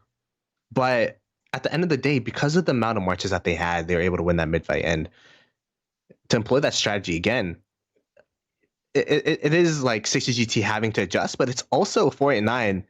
Do you think they could predict their adjustment? Do you think instead of going all out mid that time, they're going to go, oh, actually, we're going to capture the structures?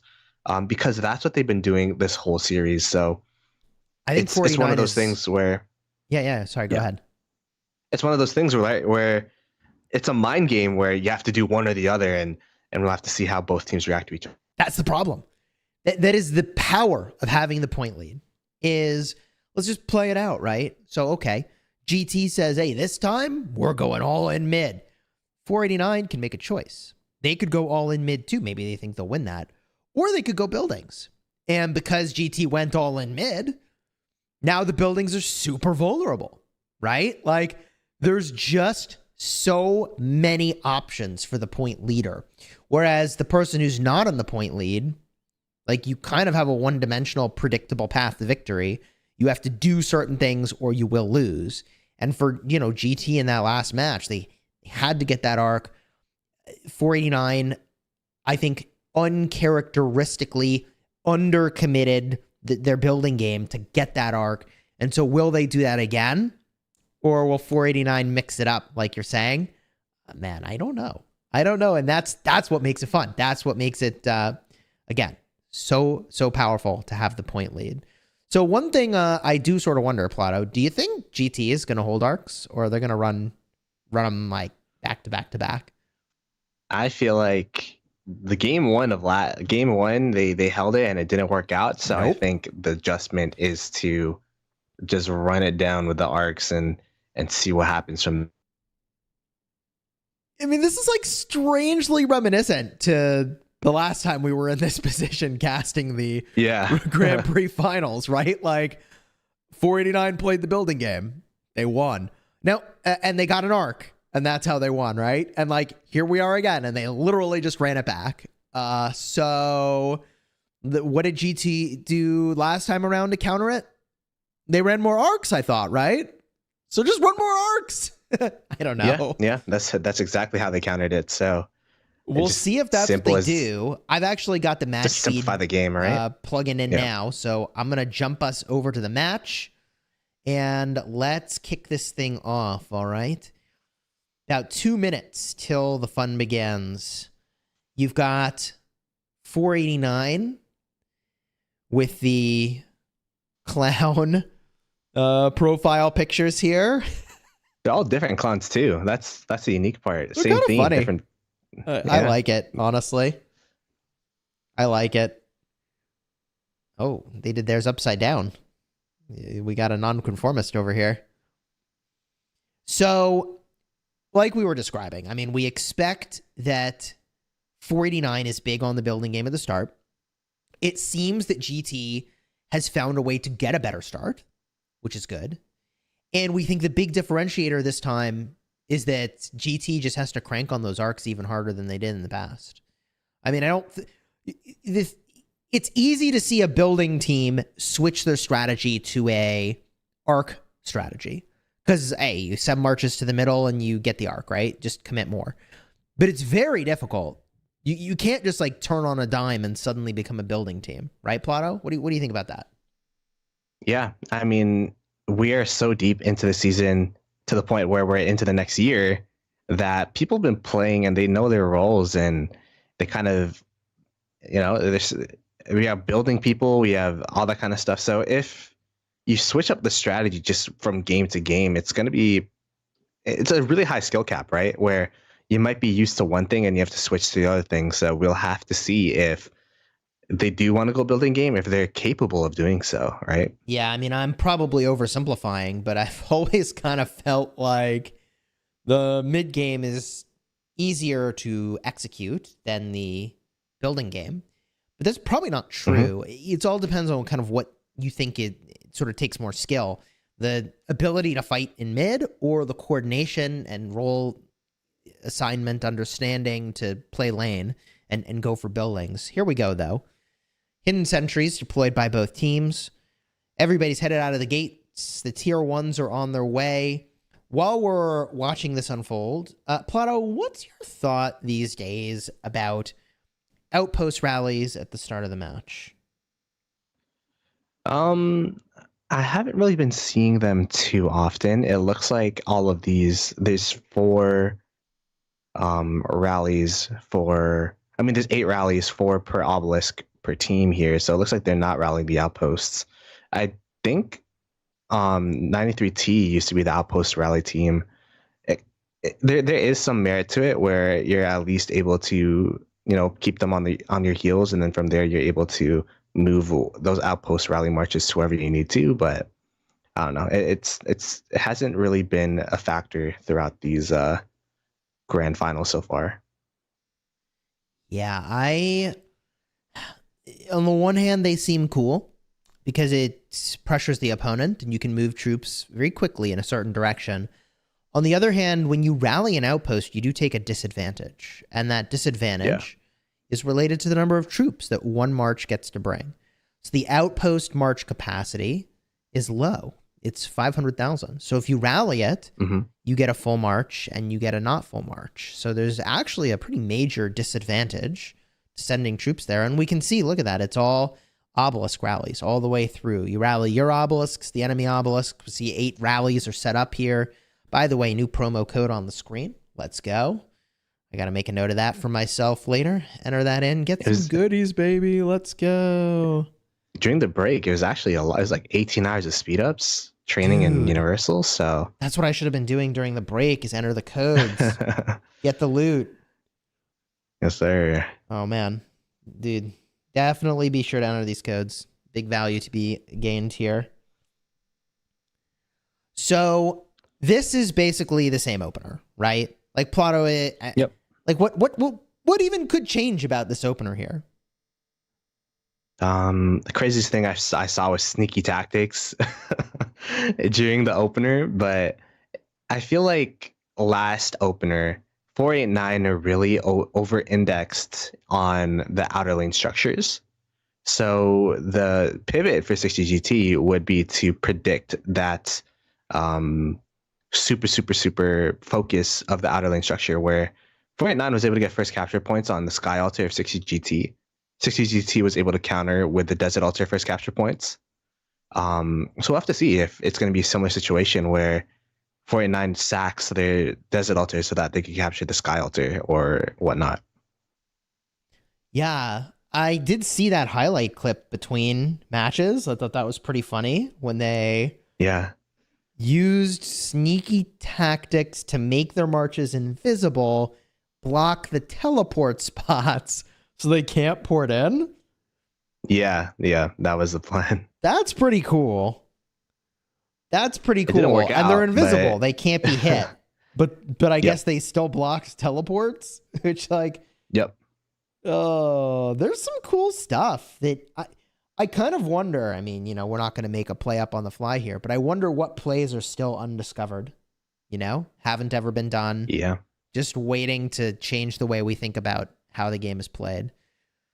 That's definitely one of the sorry, go ahead. Best parts. That's definitely one of the best parts of having the two servers combined is I feel like the Chinese servers were a lot more experimental with compared to the standard international play, where they were the ones that brought out sneaky tactics first, doing some crazy master strategies. So as we start to see the fight in the bottom desert altar start to occur here. There we go. The fun begins. Yeah, I mean, to me, this feels like the same sort of an opener. I mean, if I was on either team here, I don't think I'd change my opener, to be honest. I feel like you just kind of run it back. If you're GT, I mean, there might be some micro optimizations. I do see a Gorgo chilling, which is unexpected. Maybe they are doing something different. Gorgo. Oh, that's not GT. That's 489. Right. We have a color swap here. Got it. They're chilling with a Gorgo. I really would like to see that go in the garrison. I am surprised nobody's hitting it. Oh, okay. It's in the garrison. Oh, there you go. Make it captain. There it is. Oh, okay. Well, they've got 3 altars, and now they're going for a shrine.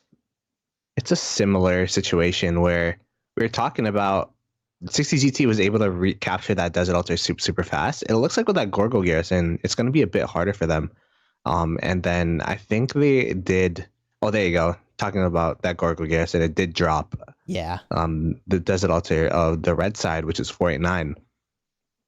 It's a cool garrison, but it comes with several problems. One is, well, you want to bring more infantry, they're going to march real slow.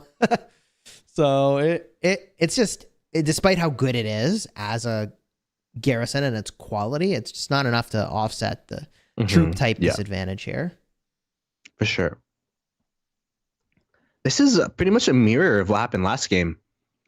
If we look at the structures, the outer lane structures that we were talking about earlier, they're all, they're all 489 favored, and 60 GT responding by taking the desert altar and pushing really deep into 489's obelisk teleports. Looks like 60 GT is able to clear out 489 from their own desert altar. Very similar feel to this opening. I will point out 2 Shrines of Life in the hands of 489. That is giving them a nice march speed boost. I mean, if you think about it, that's a total of 10% health and 10% march speed that the opposing team does not have. That adds up. That really does. Do you remember back in the day when like the strategy used to be to try to take the Shrine of War before the mid fight to give yourself a little advantage? Yeah, just take away the stats as much as possible. Yeah. Yep. Yeah. And now I think people have kind of aligned on, as cool as the stat differential is, we'd rather just have more marches in the middle. Yep. Which yeah, I think that's where I'm at this point as well. But there used to be a lot of play with like really going for stats and trying to have that be your differentiator for a mid fight. In fact, one way that teams do that today, I'm sure many of you know this, but pro tip in case you didn't, is that your alliance skills do apply in ARC. So before the match, what you'll often see a team do is use the march speed ability, the one that's good for barbarians. I don't remember the name off the top of my head, but I can get that for you. I believe what is it? Unbridled Progress, right? There you go. 10% march speed. And then sometimes they'll even switch to go with counteroffensive when the mid fight is happening. And then they'll have a 10% defense boost for the rest of the match.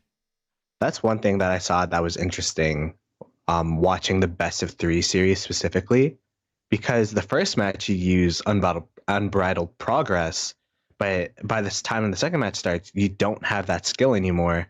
So then they would use different skills. So as you said, the counteroffensive. So it's pretty interesting, the fact that you're playing these back-to-back-to-back games. You kind of forget that the line skills don't reset like that. Yeah, I mean, I would just stick with the unbridled progress unless you really thought like, this is it. We either make this change or we lose now, you know? Get this mid-fight now. Oh, yeah. 5% extra defense. And you know, we're shooting the breeze a little bit here at the start of the match, as we did last match. Why? These openers are very standard. You see the same sort of things. This is actually about the exact same point differential. GT is doing a little bit better then nope. Actually, it's about the same. It's like almost identical to the prior match here. The structures are literally the same, just flipped in terms of the map side. I will say 489 was able to rotate faster to mid, and now they looks like 60GT had the first rotation there. Don't know if that'll make too much of a difference because 60GT was able to win that mid fight pretty comfortably. I wonder if they think that 489 is not going to contest this mid fight at all and then just go full structure. Do you think that's the play for them? Ooh, I like that play. I think it's almost what they did last time. Like they sent a token amount of troops in the middle. So in case you missed the last match, a little bit of a recap. For the ARC, what 489 did is they sent a bunch of troops to the middle. They snuck around to pull GT away from the ARC area, and they tried to sneaky grab the ARC and run it away. And didn't work. GT had double the number of marches still by the ARC. So I think we can expect something similar, but that's the kind of play that only works once, you know? Like now that they've seen it, there's no way. There's no way GT would like fall for that. You know what I mean? Like they might have fallen for it the first time. They didn't. They're definitely not going to fall for it the second time. So I don't know. Maybe they need to think about this differently. They got like 2 people in the mid fight right now, you know, just chilling, saying we're there. Waiting for the action. This map is very structure red. Games, you noticing that? Very, so I was going to say very, very red. Yeah, this is a very 489 opener right here.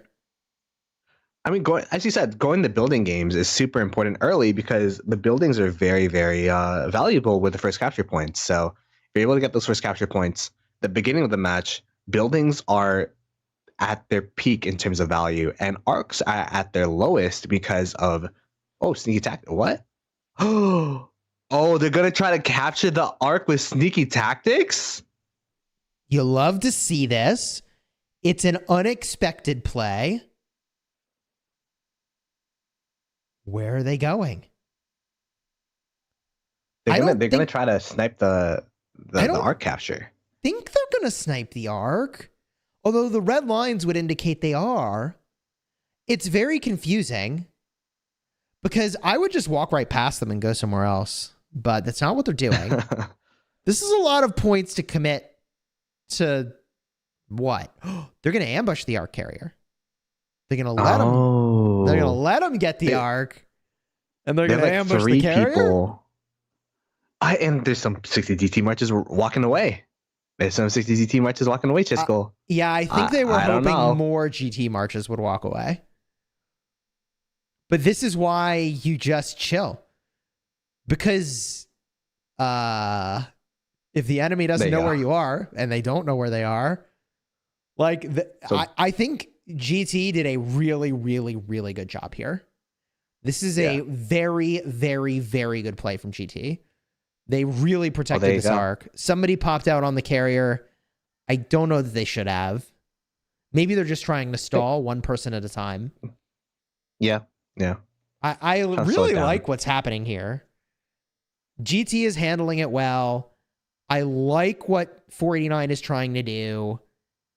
I wonder if you're capturing the arc, does it show? Oh, they got a tap of the arc at least. Yeah. They took the arc carrier down. I really like this. I am not as much a fan of this. I feel like the way you win here is you need to bait them more. So I feel like 489 needs to, okay, now they got to take out a carrier again, I guess. But they kind of need to convince GT that, the arc is safe. We're not here anymore. Yeah. You know what I mean? But there is also a timer on sneaky tactics. So yes, there is also a timer. But like, look, hey, it's working, bro. There's less marches than there were before. There is. Oh, no. There's less marches than there were before. So now 489 needs to go right up the middle with like a huge force, actually. Yeah, I think they're just trying to slow down the arc as much as possible. This is so good. Dude, 489, please tell me that they are sending a huge force to the middle now. Please. Because GT keeps peeling marches away. They don't realize there's more here, and they peel marches away, and they peel marches away, and now the arc is totally vulnerable. Only, however, if 489 goes up the middle, and I don't know that they are. I think 60GT is just like, our Desert Altar is gone, and that's for sure points that we're losing. So they're like, all right, we don't know what's going around this arc. Let's just at least commit to the Desert Altar and try to get our structures back. But yeah, this mid kind of shenanigans is the thing about sneaky tactics is, but before the marches pop up, you have no idea what's going on. For example, we've seen sneaky tactics be used to capture an obelisk. We've seen it be used to capture a shrine. So they had no idea if it was even mid or not. So those marches could be anywhere. Yeah. I love it. I think it's a really cool play. I don't know that it's done for them what they necessarily wanted it to do. What I think 489 would want to do in a perfect world is use that to stall long enough to create a desirable situation to capture the arc, you know? Yeah. But I don't know if that how achievable that really is. Like, I don't know. They were at least able to stall the recaptures rather of 60GT's buildings for at least like 2 to 3 minutes. Like that, I guess that was, a win for them. Alternate win condition, right? Yeah. In terms of points used, I mean, we did see 60GT use Dust Up as well, so it's not like it was a complete waste of points. There was some form of trade. If 60GT just held their points in that situation, I feel like it would have been a pretty big loss in terms of points for 489. Yeah, so does this mean that GT is sitting on a bunch of extra points compared to what 489 has? Sneaky Tactics is 4 points. Dust Up is 2. So they should be up by 2 points, as well as them being down, so then they generate points faster. I thought Sneaky Tactics was 5 points. Is it only 4? Yeah, I just checked in game. It's 4 points for Sneaky Tactics. That's cheap, man. That's pretty good, actually. For 4 points, I think that was a cool play, truthfully. Yeah. Chat says 489 is playing the game on creative mode. True. I will say, though, 60GT, the response is capture the arc as soon as possible, which they did. And now they run it back with a mid-fight with a point advantage. Yeah, so 100%. Yes. Yes. Completely agree. Like the point advantage, running multiple arcs has some risky propositions. One is if you overcommit on points, but now they have a point advantage. So like easy. They definitely run more arcs when they have a point advantage. Because how are you going to win the next mid fight if you're 489 at a point disadvantage? You can't, can you? So they're just running the building game, which is giving them an advantage for now. But I mean, we called it in the first game. We wanted to see GT score more arcs. Here they're doing it. Love to see it. Yeah. That's the counterplay. So that was a cute play, but minus 2 points plus, I don't know, maybe an extra 1 or 2 because of 60GT being down. That mid fight is going to be very daunting for 489, especially since it's against 60GT. What I've heard from players actually is like because the teams are so close in terms of skill level, the point differential might actually be the make or break of these mid fights, especially since 60GT with that point differential. So I don't know, will 489 be able to replay and kind of capture the magic that they had last game where they're able to capture that second arc? Capture an arc rather. Right. It's looking rather unlikely. I think they don't go for the next arc and they hope that GT uses points, or they force them into a situation where they're capping at 10 points. But I think if you're 489, you actually just give the arc this time around. I think contesting, it's not going to go well. Agreed. But then will 60GT know that and then go building game? Ooh. Nah, there's so many mind games going on right now with this arc game. And as you were talking about earlier, as we were talking about last game, that is a given by the fact that there's fog of war. We don't know exactly the plan of what's going on, where the marches are, all that kind of stuff. So the mind games continue. Well, nice Nevsky rally cooking up over here from 489, in case you were wondering what they're using. The old Nevsky Justinian marches fast, hits hard. I will say 489 has been a very Cav rally centric compared to 60 GT, which has been, I feel like they've been using more archer rallies than anything. Yeah, I would point to the march speed on that one as like a big differentiator. And the fact that like every single open field march could fill the Cav rally. Totally, man. And you could stuff a nice Cav garrison commander in there too, you know? 49 that's true. Going mid. Ooh. I feel like this is a mistake, truthfully. This is also an early kind of push up from them. This feels like a mistake to me. I mean, look, they're obviously way better than I am, so I don't know what I'm talking about. But just reacting. These marches like sad facing onto the city here with the Cleopatra garrison.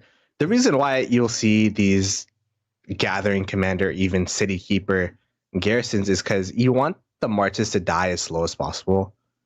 Like you don't really want the Flavius or the real garrison commanders in there, because the more you delay the sad face, the longer it'll take those marches to walk to mid, for example. What is 489 doing here? Like they had such a building dominance going on, and they're sacrificing it, which I'm not getting it, man. I'm not getting it. All those marches, if they were at buildings right now, ooh. Yeah, this is not the mid fight to take. It really isn't. I think maybe they're big braining themselves where they know they have a point disadvantage and 60 GT knows they have a point disadvantage. So the obvious play would be to go buildings. So then they're doing the opposite of the obvious play. The mind games have begun. So you think that 489 is doing a gamba here. They're gambling that because it doesn't make sense for them to go middle, they're going to go middle because they think that GT knows that 489 shouldn't go middle, so they probably won't go middle. But in fact, they are going middle. So this is basically what I've been saying all along, is the point leader is unpredictable. Yeah. It's also all countered due to the fact that 60 GT had a sentry at the Temple of Osiris when they started murderballing there. It expired now, but 60 GT knows exactly what's going on. Yeah, I really think this is not a good play. I'll be honest with you. Maybe they won one mid fight. They're like, you know what, we can win another one, even with a point disadvantage. They, in my opinion, should just keep doing buildings. I don't think this is it, man. The context is so much different than the last match. It's like not even the same universe. First of all, the arc was not held in the first game. No, in this game rather. Right? In the first match, it was held for a while. So the timing is different. They don't need to win this arc because it's like 15 minutes of holding the arc. There would be a third one, no matter what. I'm not comfortable with this. I think they should have stuck with the buildings, man. Building game was too good for them. They forfeit it. Map's now even. They have to win this arc now. And I don't know. Let's think about this. What if the only reason why it's bad, in my opinion, is the point differential. That point differential. If we can't see the points right now, but we'd expect that 60 GT would be able to pop an extra skill or two because of the stinky tactics used earlier. Correct. Yeah. Yep. Makes it. And they're going to take the shrine. They're going to take the shrine. Total vision used by 60 GT. So the fight should be happening mid right now. 60 GT, 489 also using total vision. Yeah. So they're like just mirroring each other right now. Counteroffensive used.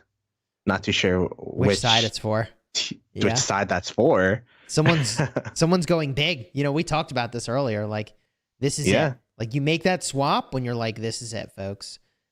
Dust up. Dust up also used by 60 GT. Maybe, and Heaven's Grace. So that is a full dust up extra. That's the 2 points that we were talking about earlier. Yeah, That's the 2 points. You do not want to be taking this fight. This is let's such a see. bad fight for 489 to take.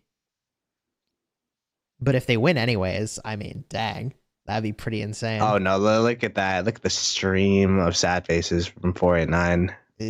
I mean, I don't but we saw know. that last time and then they won. So like, That's what I'm saying. Oh, that was, so they did use dust up, but it was like too late. I mean, better late 10 than never seconds too for late. sure. But they But were never late is short on better, ability so. points. I don't know about this, man. I feel like this was the riskiest way that 489 could do this. Yeah. And it was Oh, their arc carrier also sad face though. Ooh. I Wait. mean, this is all about who's left Wait. standing. If it's I 489, don't know. This is what I'm talking about, Jessica. It's so hard to fight in this. Imagine you're a player fighting in this situation. Like, it's so chaotic. That's why dot mode's usually what people use, but like you can't see the skill. Oh, look at all the sad face. Oh, yep, it's looking pretty blue Jover. all of a sudden. Yep. Unbridled progress used. Okay. Oh, well, I guess it's because they're speeding. Look at the amount of blue and the map too. That is game changing. That is super bad for that. That's game breaking for 489 in terms of the strategy. Exactly what I was saying was going to be the situation for 489. Like, they should not have gone for this arc. This was their game to win, and they have just handed GT a massive advantage. So GT, I mean, hey, if you're in GT, you got to be feeling good. This is what you want to see. You're dominating the map. You're getting this arc. It's going to even up the score, and then you're going to get into the lead. Do you hold this arc if you're GT? I don't know.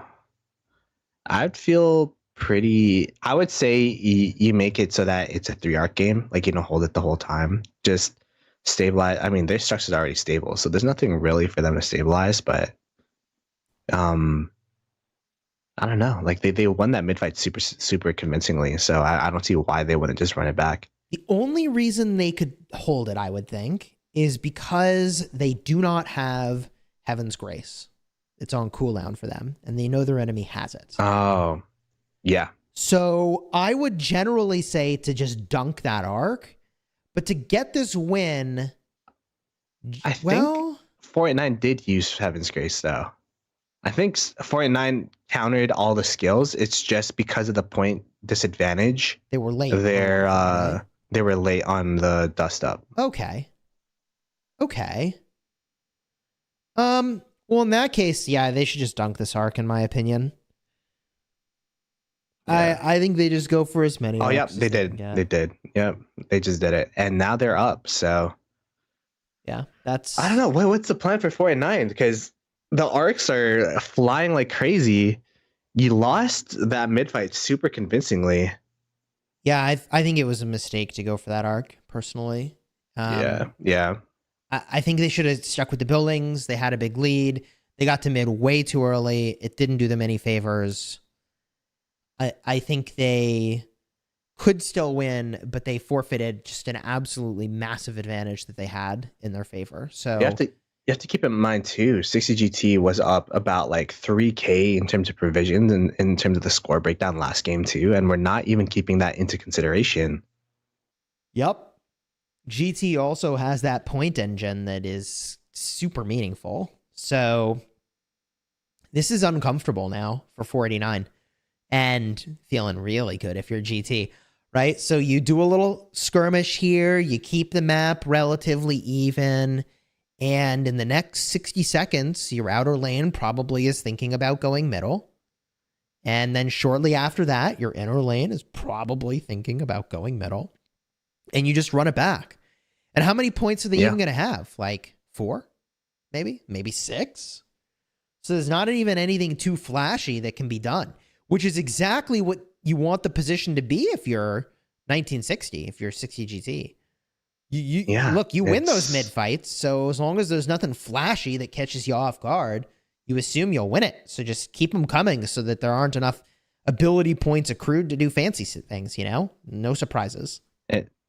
It's crazy how the Grand Prix finals, and let's go take a step back and understand how these teams, the gauntlet that these teams had to go through just to get here. They had to either, both of these teams won their respective realms for Osiris League, allowing them to get a spot here. Then they had to win against the other realm winners for the past 2 seasons just to get to this grand finals. And now that we're at the grand finals, what's the strategy? Dunk the arc. It's just back to basics for 60GT, making it super, super simple. Win lane, win game for them for these mid fights. Yeah, easy. GG easy. Score arcs, win game. I don't mean to oversimplify it, but also let's not make this more complicated than it needs to be. Arc point value goes up. If you have a better than average chance of winning those arcs, just go for it. And that's what they're doing. Mm-hmm. And the other thing that, as I was describing earlier, gives them even more advantage there is that you need a lot of points to do some of the sneaky things. And the faster you have these arcs going, the less you'll have available for the sneaky stuff, which is how GT could actually lose an arc. Yep. I will say, though, 3 altars, this is what 49 has to do, although you would rather have had them do this during the second arc than the third one. Because, as you said, the arc points are, the arc value is going to go up, as well as it's just going to be so hard for them to continue to hold these structures if they also have to pressure the arcs. There's guaranteed going to be a 4th arc this game. So even if 489 win this arc, they would have to recontest for this 4th arc. So it's looking really, really 60GT favorite as we start to see the sad face marches of 489 just stream in. 489 looks like they're going to this mid strategy. It's like, all right, we lost the last one. I think because they pivoted towards this mid strategy for the second arc, they feel like they're pigeonholed held into having to go for this third one because they lost that second one. It's because if they were able to hold the structures while 60GT took that mid fight, the second arc, like it wouldn't be that bad for them. But because they lost, they went mid, they lost, they didn't gain anything, right? So they're putting all their eggs in this mid fight basket again because they didn't get anything the first time. So it's like, what is that? What's that gambler's fallacy where it's like, you know what I'm talking about? Where because you invested so much, you just want to continue investing. Sunk cost fallacy. There you go. Yeah. This makes me really uncomfortable for them. Do they take this mid fight here, or should they just push buildings? The problem is that now they might need to win more than 1 arc. That's the real issue. That's the real issue. So the whole point of the building strategy is you only need to win 1 arc, right? But that's the premise of that is that you're dominating buildings, which is why you can afford to do that. But they gave up their building superiority to contest the last arc and didn't win it, which means now the rule of get 1 arc no longer applies. They might need to get both arcs in order to win. So if they're going to do that, like, yeah, you can see why they're not pushing buildings now. They actually are pigeonholed into contesting this arc and the next one because they can't hold this one for long enough. And I don't think they could make a building point differential to offset it. Like, what would be the better play here? Like, I kind of think maybe they should have push buildings for this instead of going for this arc. I'm not sure. It's possible if they push buildings, they could get enough advantage that it's worth, but this is just not a good situation for 489. I mean, you're definitely playing into 60GT's strength, which is the middle murder ball fights. 100%. Yes. So that's the biggest thing. we did see them win one fight last round. So maybe they're just confident in being flexible with, okay, we're a building games team. Yes, we've proven that, but we also want to prove they're confident as well with their mid fights. So, I mean, we'll have to see. I don't think there'll be a point advantage or disadvantage for either team here. So we'll see how this mid fight progresses as we start to see the murder balls start creeping up. 489 covering the temple of Osiris so that they could be in between the murder ball of 60 GT, and let's see what happens. Okay, I'm anxious. So 489 in this situation. Yep, there's dust up for GT. There's dust up for 489. Mm-hmm. They got guys sneaking around the back, messing with the outpost game as well, which is big. That does really add up. So what happens here? More marches getting to middle. It is 60 GT that have to take the onus because 489 has the positioning advantage. Let's see what happens. They do. Oh, okay, there you go. There's the break. Fight begins. I like 60 GT's. I know you play Call of Dragons, the banana outs where like I feel like the spread was a little bit better, but let's see if the numbers will be able to make up for 489. Yeah, this is a late Arc fight, by the way. So Arc has spawned and the fight is still going on. Yep. So that's actually really bad for 60 GT because they were the one disadvantaged in positioning. Doesn't matter. But they still got the pull. They're faster. GG. They still got the pull, and that is huge. That is huge. The pull not only brings it over to their side, but more importantly, GT was not positioned on the far side of the altar where the obelisk so they would have gotten a breakaway. Yeah, it would have been. They would have gotten a breakaway. Mm-hmm.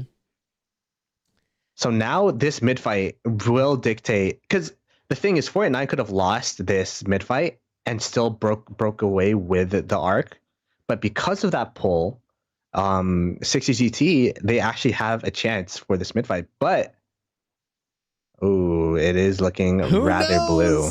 I mean, it could be going either way here. It is looking rather blue. Is it? I don't know. I man. mean, the skill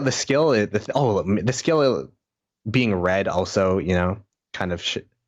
It's just hard to say. Like this is the time. This is the skill thing where you have to consistently be changing your target or making sure that you don't hit a sad faced march because your rage chain is going to end. Yeah. This is where the skill comes in.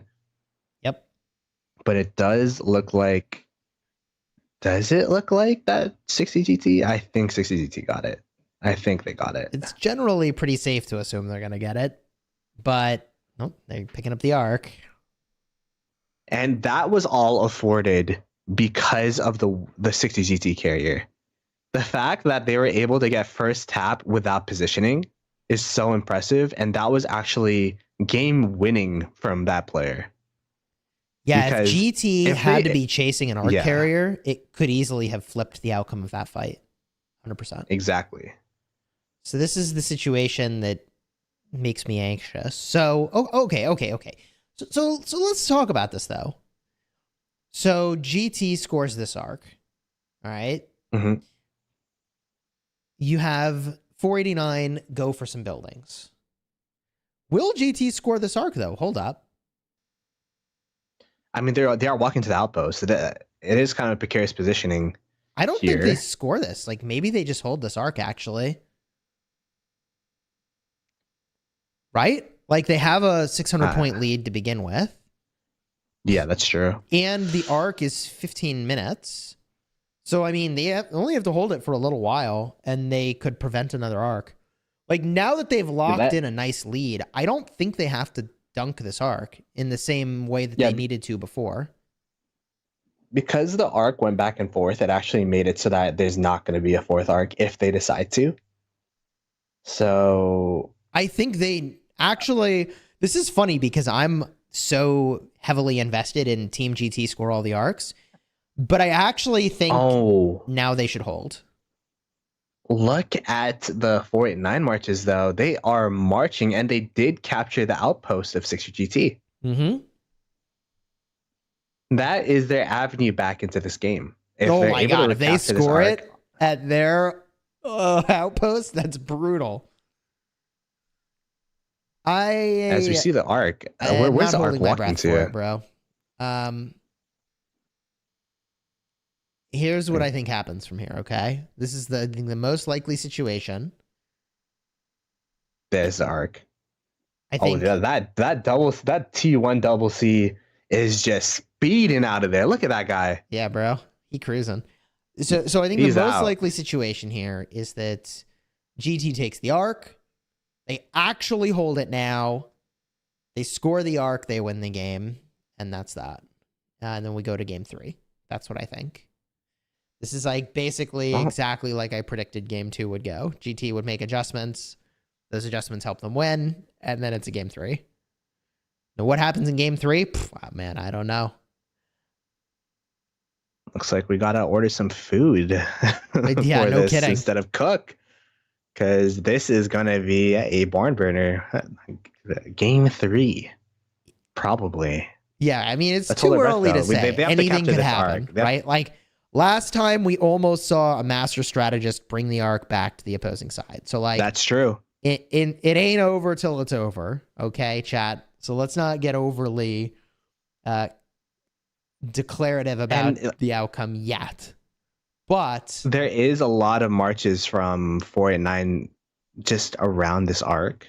Wait. This is a great position to be in if you're GT. This is, for sure. This is where you wanted this match to be, sort of. I don't know. There's a little weirdness. Do you think they... Okay, so 4 and 9 actually didn't cap the arc, so it didn't reset in terms of timing. Yeah, and it doesn't matter either way, right? Like, yeah. They can time it. Just makes it so it won't matter. Yeah. At this point, there's so many GT marches on the field. You have to assume they've got their obelisk garrisoned as well. So there's just like no room to pull off something sneaky here, I think. And I think 60 GT's learnings from last match that 4 and 9 did is just as soon as the master strategies pop, you just, walk away from the master strategies and score it. Yeah. Yeah, I don't know. So we see the arc is chilling. There are a couple people that tried to contest it, didn't work. Now there's 15 minutes for... It is crazy, though, Chisco, about how this game literally came down to someone clicking the arc faster.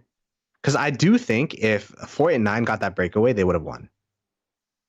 I think they would have won that arc. They would have been in prime position to win this game. So all you arc carriers out there, for your personal teams, be on your A game. Start practicing the fast clicking movements, because that can make or break your game. Gotta click better than your opponent, man. Guess faster, not better, but you get the idea.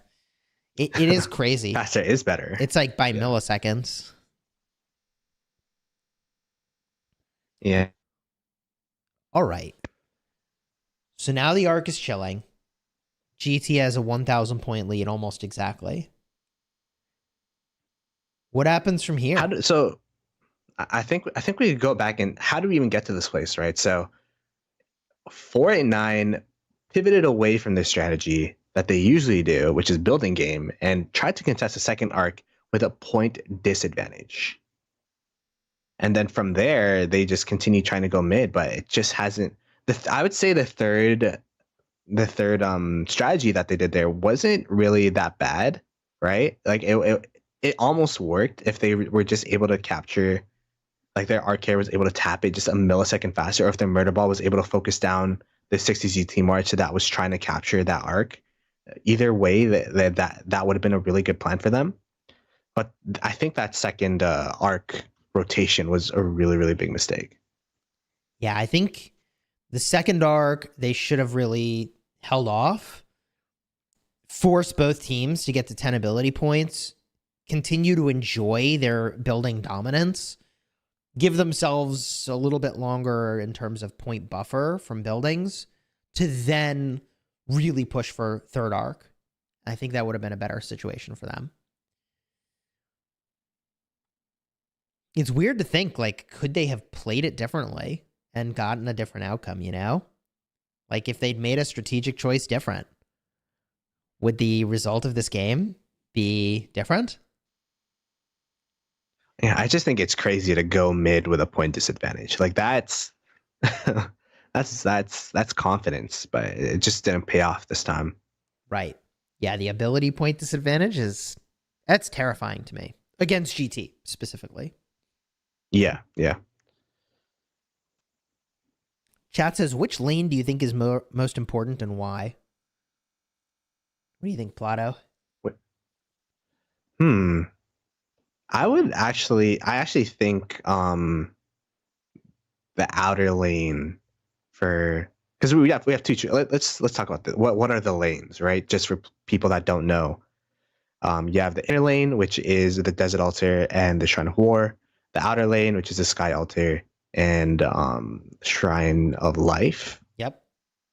Those are the two choices, right? I think outer lane is just so important, where you usually see for Osiris League, when it's not like, when you play with your own accounts, usually the whales of those kingdoms are like the high powered players, the best of the best gear, all that kind of stuff are in the outer lane. Because in a 1v1 situation, you want to make sure that you win that outer lane, because you're not going to have that many reinforcements. You're going to have more people usually be within this inner lane.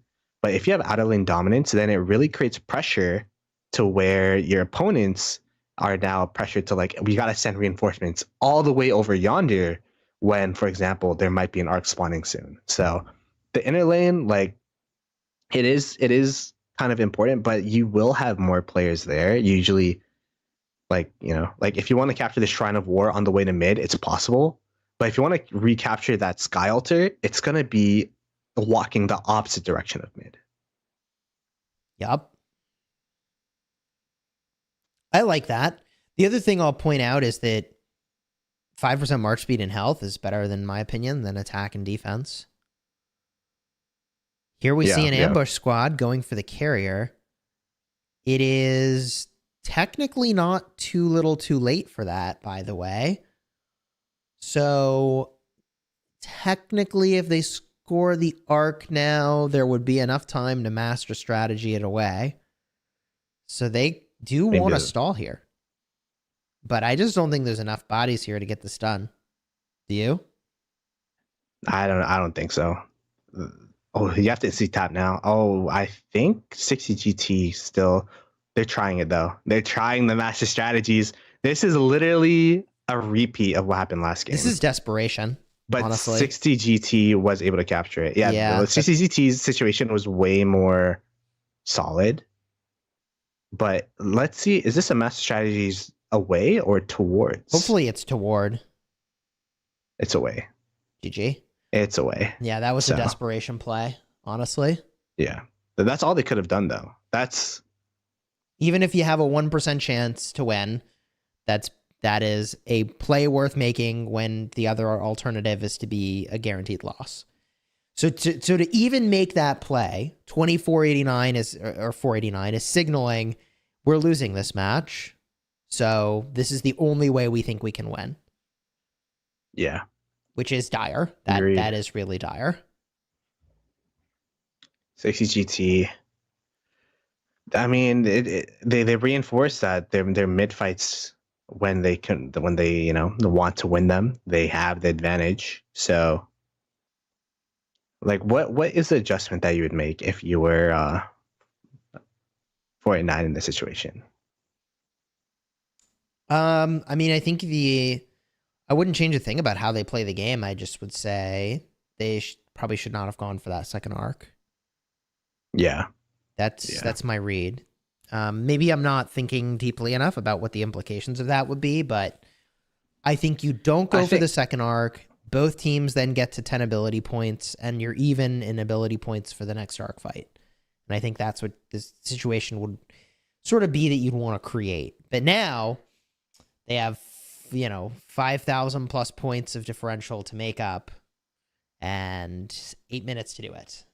Eesh, yeah, and since we know 60GT are the provisioners in this matchup, like you just add an extra 2-3K points on top of the point lead that they have. It's looking really unlikely for 489 to come back from here. I will say, maybe it's just a simplification from 489 side where it's like, hey, we lost the arc last time first, and we also won the second one, so let's just run it back. But as you said, the situation is very different. 60GT did not hold the arc at all. They had a point differential, and all that kind of stuff. So I don't know. The context was completely different. Yeah. Yeah. Yep. Now, okay. So what happens in game 3, assuming there's a game 3, and I think there will be. So in game 3, we see 2489 somehow continue to dominate the opener. They should continue to push on buildings. They will do something else cheeky for the first arc, but I don't know what, because they're running out of options, I would assume. Maybe it's just sneaky tactics again. Then they should, depending on the ability point differential, skip the next arc and just continue to dominate buildings. And then go for the third arc. Like, I think that's what they would need to do to win. And I think that 60GT to win just needs to dunk arc after arc after arc and try to maintain an ability point advantage. That's how you win, I think, if you're GT. Is you keep the threat of I have more ability points than you for your mid fights. You see what I mean? Yeah, for sure. I definitely think that as we said last game, it was 60GT that had the more learnings because they lost. And their pivot, they're different. The difference was that they just insta-captured every single arc. Except for the third arc, which, they were already in the lead. So they insta-captured the first and the second arc, which is exactly what they needed to do. And 489, because of that, the timing of that second capture just ended up not being good for them. So now we've got 5 minutes left in this matchup. Let's see how this goes. Garrison's rallies look the same. A lot of cavalry, as we've been talking about. Look at the amount of cavalry. And then the one march is a super speedy CPO Luce for infantry. Dude, that march is good. Yeah. Gets the job done.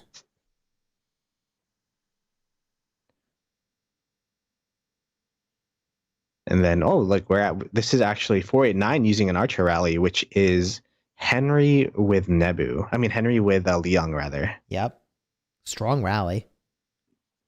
But there's a lot of damage, has counterattack damage, but if you're getting swarmed down like this, then it's not going to hold. And there's nothing to as you were reinforce talking it about with, earlier, right? Yeah, nothing to reinforce it with. Exactly. Literally, there's no reinforcement marches that have archers here. So they're all cav just running up. Yep. Cav and inf.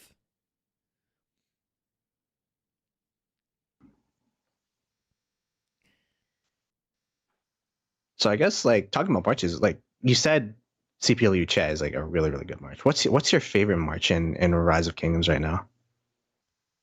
Probably Zhuge Liang with Herman Prime is the most insane march.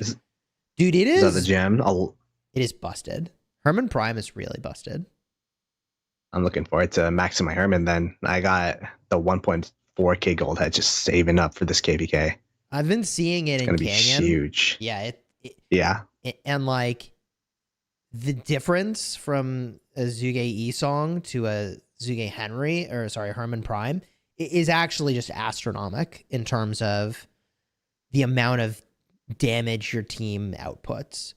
And those debuffs on skill damage are just disgusting. I mean, look, as soon as I tested with Herman Prime, I drew the conclusion that it loses duels and wins KVKs, and I stand by that 100%. Scoreboard, by the way, is about the same, which is why we've adjusted to some tangentially related topics here. Because this is looking really dominant. Yeah, this now is to some extent in this game mode, things do not happen very quickly, right? Like even taking an arc takes 2 minutes if you're not contested. You know what I mean? So for any change to happen in this match, like it would have need to have been set up a long time ago, and it's just not happening. I mean, GT is doing a good job on the buildings. They're even in the driver's seat for all of the outposts. They took the obelisk briefly. They got the Shrine of Life. Like, 489 has kind of thrown their hands in the air, and they're already possibly just strategizing for their next match, you know? Point differential is not a thing here. Does not matter. You either win or you lose. I guess we could talk about the histories of both of these teams, where 60GT has been super, super dominant in terms of their realm, but they haven't won a Grand Prix before. I believe 1V won the last Grand Prix, and we've only had 2 Grand Prix. This is the second Grand Prix we've had, right? That sounds right. So 1V won the last one. 60GT is looking to win their first Grand Prix here. And this is actually 489, or I'm gonna just call them the Blackjack team, because they would always be stopped by 1V in their own realm. So this is both of their first times just trying to reach the pinnacle, reach the top, which 1V has been for a while. But because of the 93T being to defeat them in that their realm, it's really wide open, and we're going to be going to a third game to decide the best Osiris League team of this season. Really wild.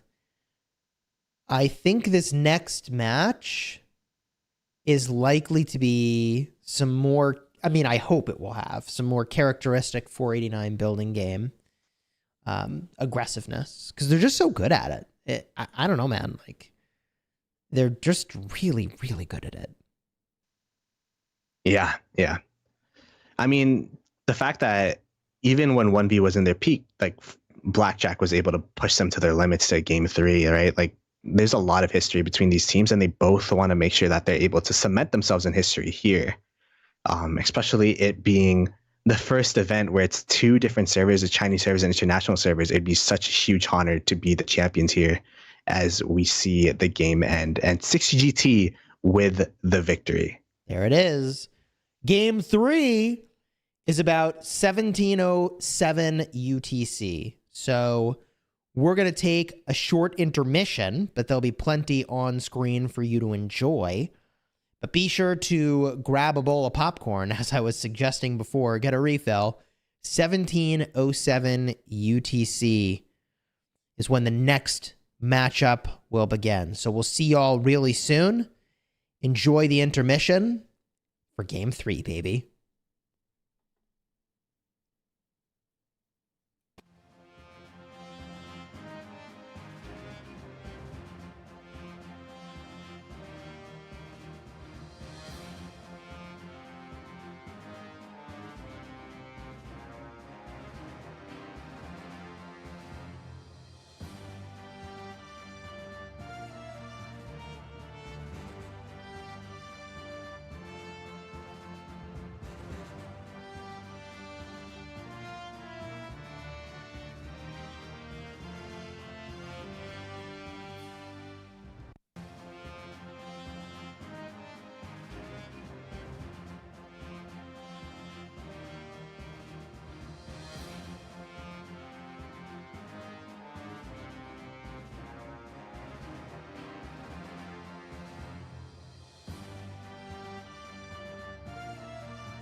Rome, mocked by other civilizations. Now even flea-ridden Vikings take us for fools. Rise up, topmost third, for our country! I, Imperial Pharaoh of the 18th Dynasty, buried by my side, my loyal... No time to waste. Egypt needs us. Dare you hurt our people?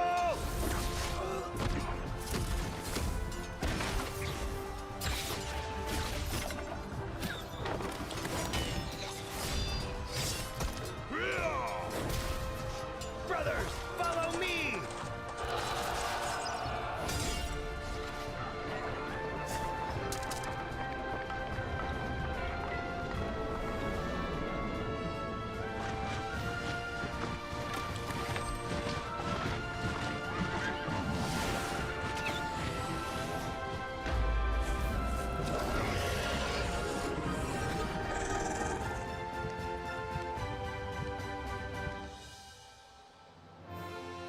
Egypt must rise!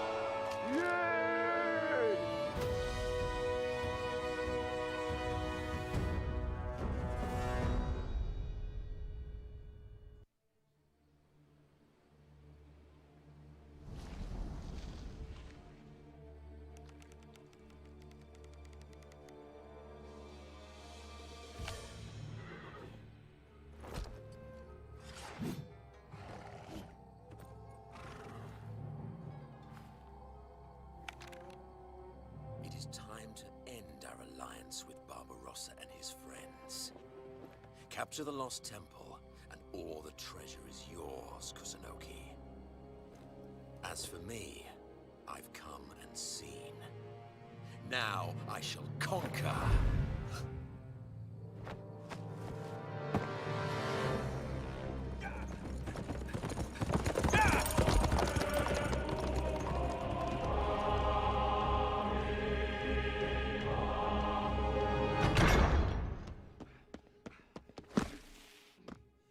What cause is there for such alarm?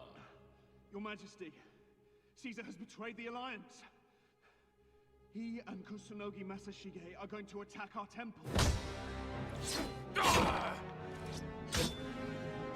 So, Caesar, our pact with Boudica means nothing to you. Then we shall meet on the battlefield. Tell Boudica, war has found us.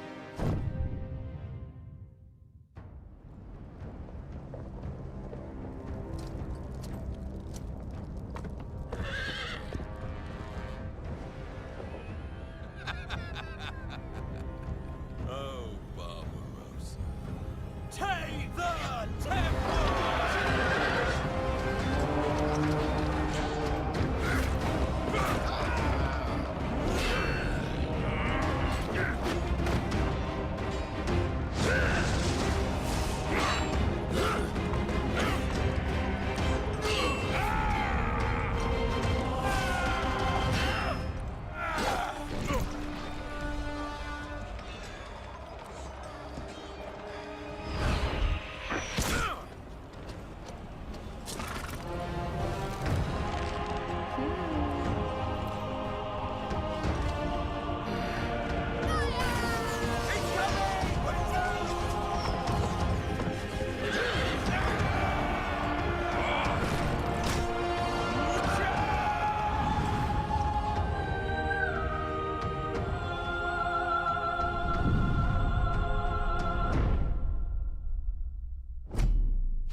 Capture your Oh, there you go. now Massive strategies. someone from A97 needs to take it. If they don't get it, this is done. Oh no, no one has an arc. No one has an arc. Yeah, it's still fine. It's still fine. It's good. Do they take it? Do they take it? It needs to survive. It needs. Let's see. No way. Did the arc one not? The Oh arc my one didn't get goodness. teleported. There's too many marches. There's Too too many many oh A97 my marches. God. This is like what? sneaky tactics. Okay, that's completely Oh my new. gosh. Okay, Sneaky tactics. I understand what they're doing. They're having no those marches. Oh, they For can't see the can't attack him. marches. And Oh. A97 is not even gonna attack the obelisk. 489 now thinks that they're gonna attack the obelisk.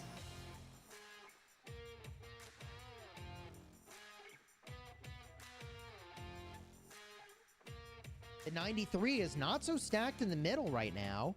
Yeah, and GT says, okay, go, go, go. Master strategy from Master 93. Okay, so they're going to Arc is take the dropped. arc away. 7 seconds. It looks like it's going to 93. If GT can't kill the 93 carrier, then it might just be getting teleported away. Did they do Oh, it? and They didn't do no, it. it looks the arc is still there. The arc is still there. So they kind of get cleaned up, right? Actually, here GT looks like they Mirror. opted with. Yep, they mirrored. Heaven's So grace for both. 93 learned from last game. They did not pop to the death. They actually went with the 3 skills, and so did GT. So we're seeing to the death, dust up, and total vision from both teams. GT with the first pickup. I was targeting the 93 March because I thought they got there first, but no, GT. Not only do they have the presence, So good. but they got the arc.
A weird configuration of YYDS. Master Strategist! This is a very, very, very early Master Strategist play. This is unusual. They're going for the building game. This is a play we've never seen. How will this work out?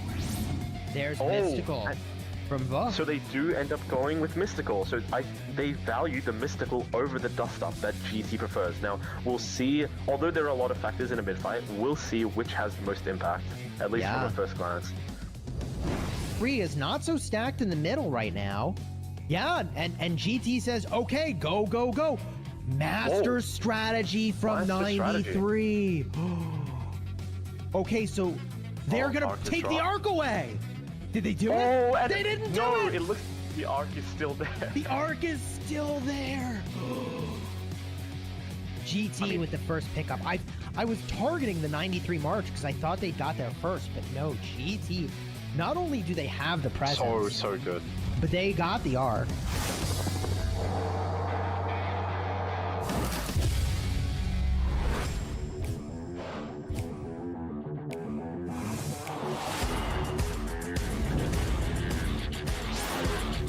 And, oh wow, and look at all the USD sad faces. That is insane. Oh my god. So 489 took the buildings all match long and then said, all right, have the buildings. Here, you hold those. Now you hold them. We'll take the arc. Thank you. and they committed to middle really hard. And sure, they lost an altar, but I guess they figure they'll get it back, right? Wait, there's no 88 VH cities left. Yeah. No, I There's think a they couple, actually but- just left the match. Wow. They fully left. I mean, not fully, but like pretty close. There's like 10 people left. I'll consider that fully at this point. I mean, the whole map is blue. You remember when I said... Look at the sad faces coming out of A97. Wow. The sad face train of A97. 489 showing their middle dominance here. No one has arc. Yeah, it's still fine. It's still fine. It's good. Hey, do they take it? Do they take it? It needs to survive. It needs. Let's see. No way. Did the Aqua not? The Oh Aqua my didn't get goodness. teleported. Adam, There's too many marches. There's Too too many many oh A97 my God. marches. For those that don't know, Oh the teleport my skill God. only takes 30 marches. Us and watch 489 continue to win this arc match.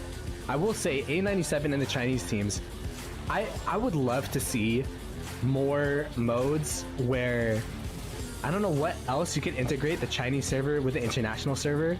I'm sure KVKs would be impossible because patches KVKs, release yeah. at different times. To 489 and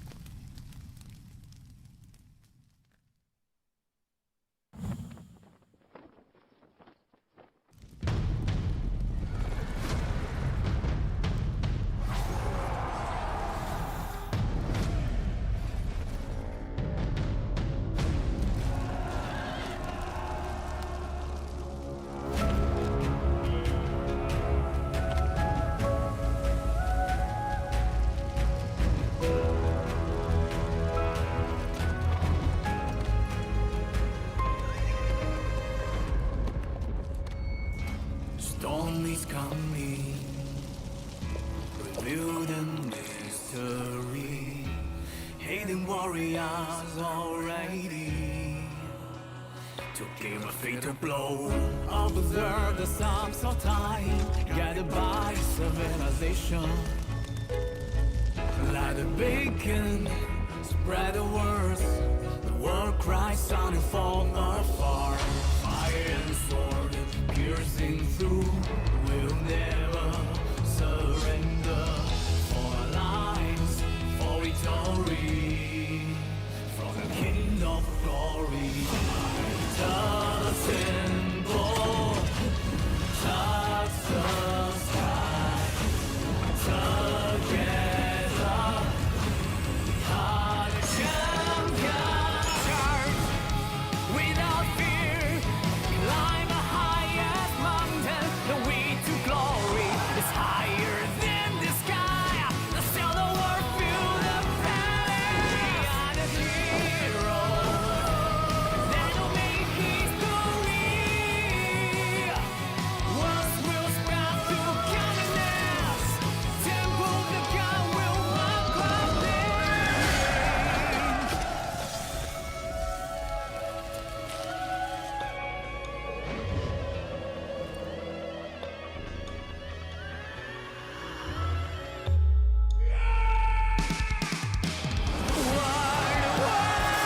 Battle between legends never end.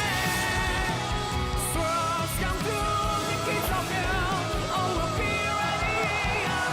Unstoppable warriors, impeccable strategies. When the sharpest of blade are drawn, enemies will be confronted. Assemble for all glory. Fight to the top, and we'll be back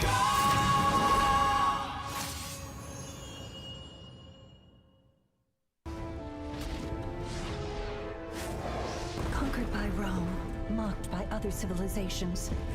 Now even flea-ridden Vikings take us for fools. Rise up, topmost third, for our country! I, Imperial Pharaoh of the 18th Dynasty, buried by my side, my loyal... No time to waste. Egypt needs us. Dare you hurt our people?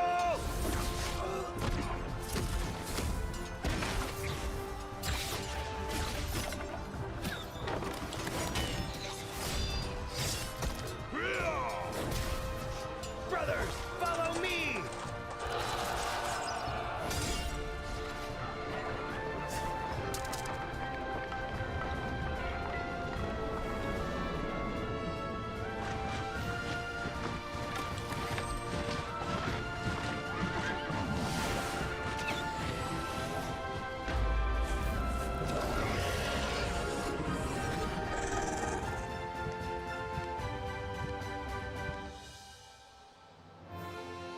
Egypt must rise!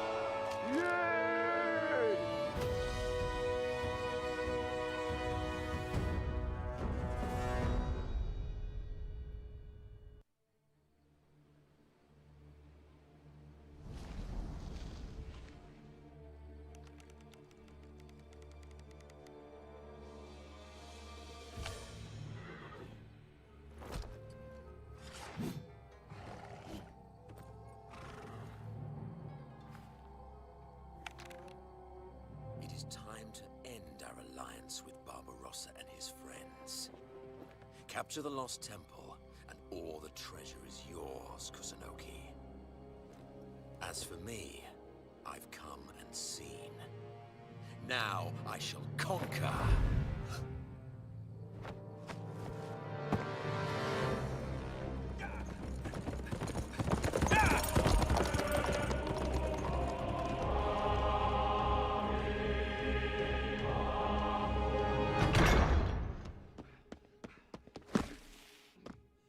What cause is there for such alarm? Your Majesty, Caesar has betrayed the Alliance. He and Kusunogi Masashige are going to attack our temple.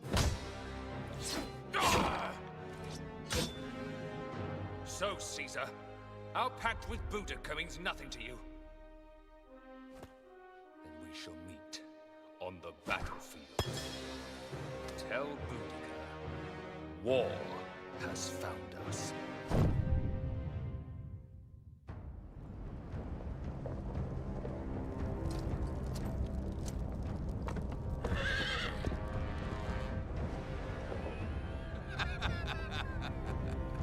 Oh, Barbarossa. Take the temple!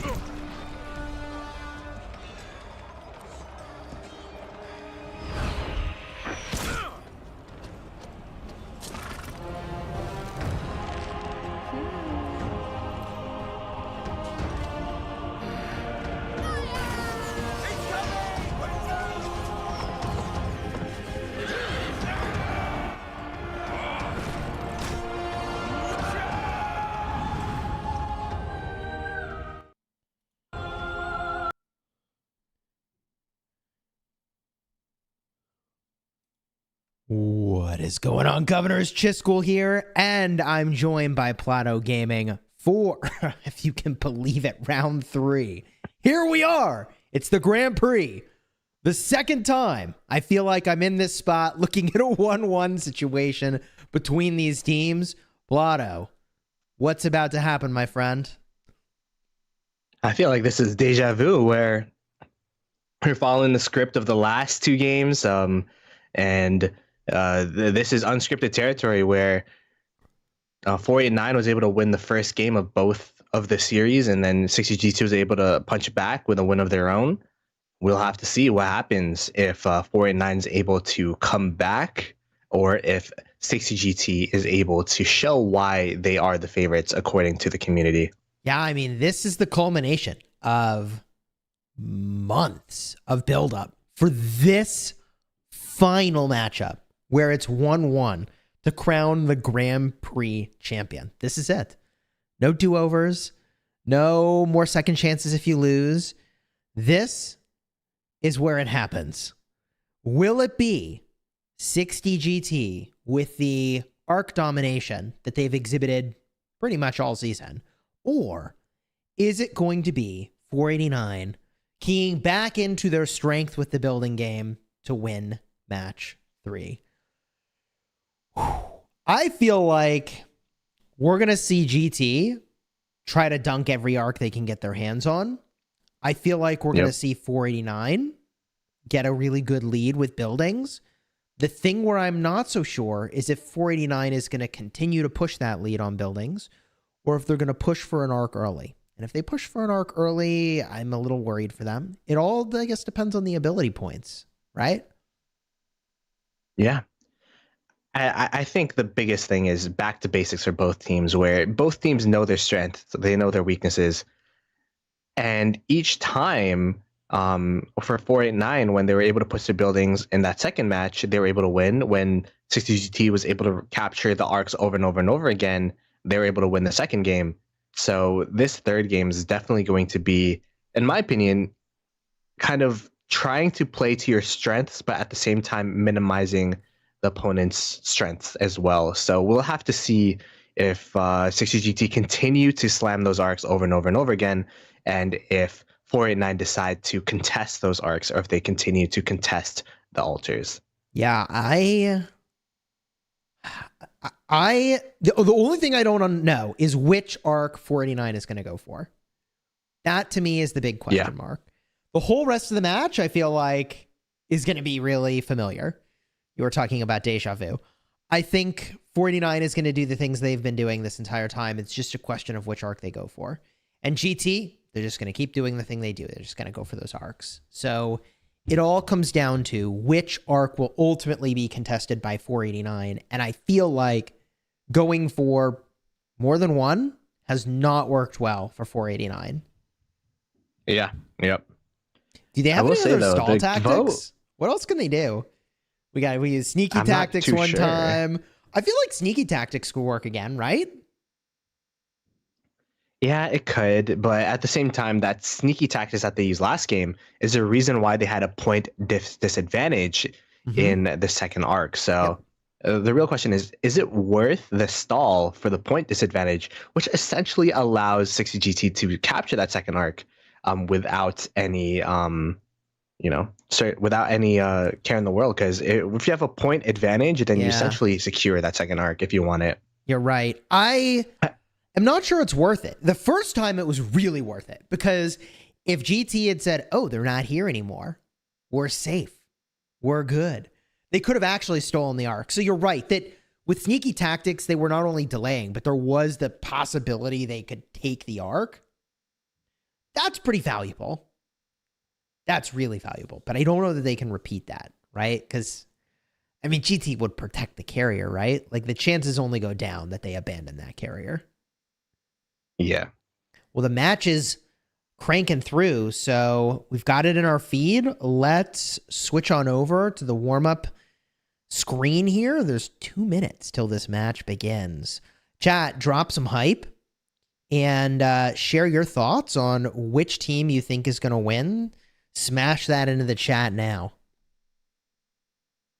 Yeah, it is pretty interesting. The poll that was in the Rise of Kingdoms stream has 60% for 60GT, but 40% to 489. So it's a lot closer of a poll compared to the bets in game. There's a little bit of a delay on the feed there, but we're good. Back in real time again, no worries. Good to go, everybody. For some folks, it's funny. Like, they think I can wave a magic wand and the match could have started 5 minutes ago. Everything is moving according to schedule here. Yeah. we are watching this alongside you guys. Okay. So although, 1 minute left to go. There we go. Feed is back in action. Did look like we lost it for a second there, but yeah, it's a little choppy. Not sure what's going on there. You seeing that as well on your end, or is it just me? Yeah. Okay, It's it's okay. not me. I think we are.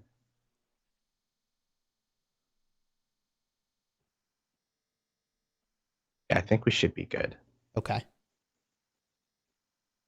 There's a couple frame skips. I'm not too sure what's going on there, but we will try to cast it regardless. Do you think it's going to be the same openers, Chiskel? Do you think it's going to be the similar situation with openers here? I think it should be pretty similar. Like, honestly, I think the only question mark is what happens for the second arc and what happens to delay the first arc. Those are my only two questions, quite frankly. Here we go. There you go. Gates open. The split screen. The split screen is on. It's kind of a cool view that, like, Yeah. is good for the start of the matchup actually perfectly, because there's not anything we really need to be zoomed in on here. So there they go, out the gates, standard opener, tier 1s, get the buildings, rallies. I think I see an 8 there. So I think it's the same rally on the altar, or rather rally on the obelisks situation. So you rally your 2 obelisks and their 2 obelisks. You cancel the rally on their obelisks. What do you think the chances are we actually run one down on one of the opposing side obelisks? Near 0? I feel like it's really unlikely with...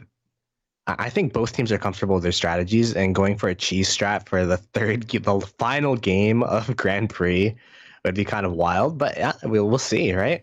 Yeah, I think it would be a desperation play, sort of. Like, if you really didn't think you were going to win, but I think it's not something they should be doing. Yeah, I think you stick to your basics. You stick to your basics. You stick to what you know works. And you get to the situation for that second arc and hope that you can create a different outcome. Yeah.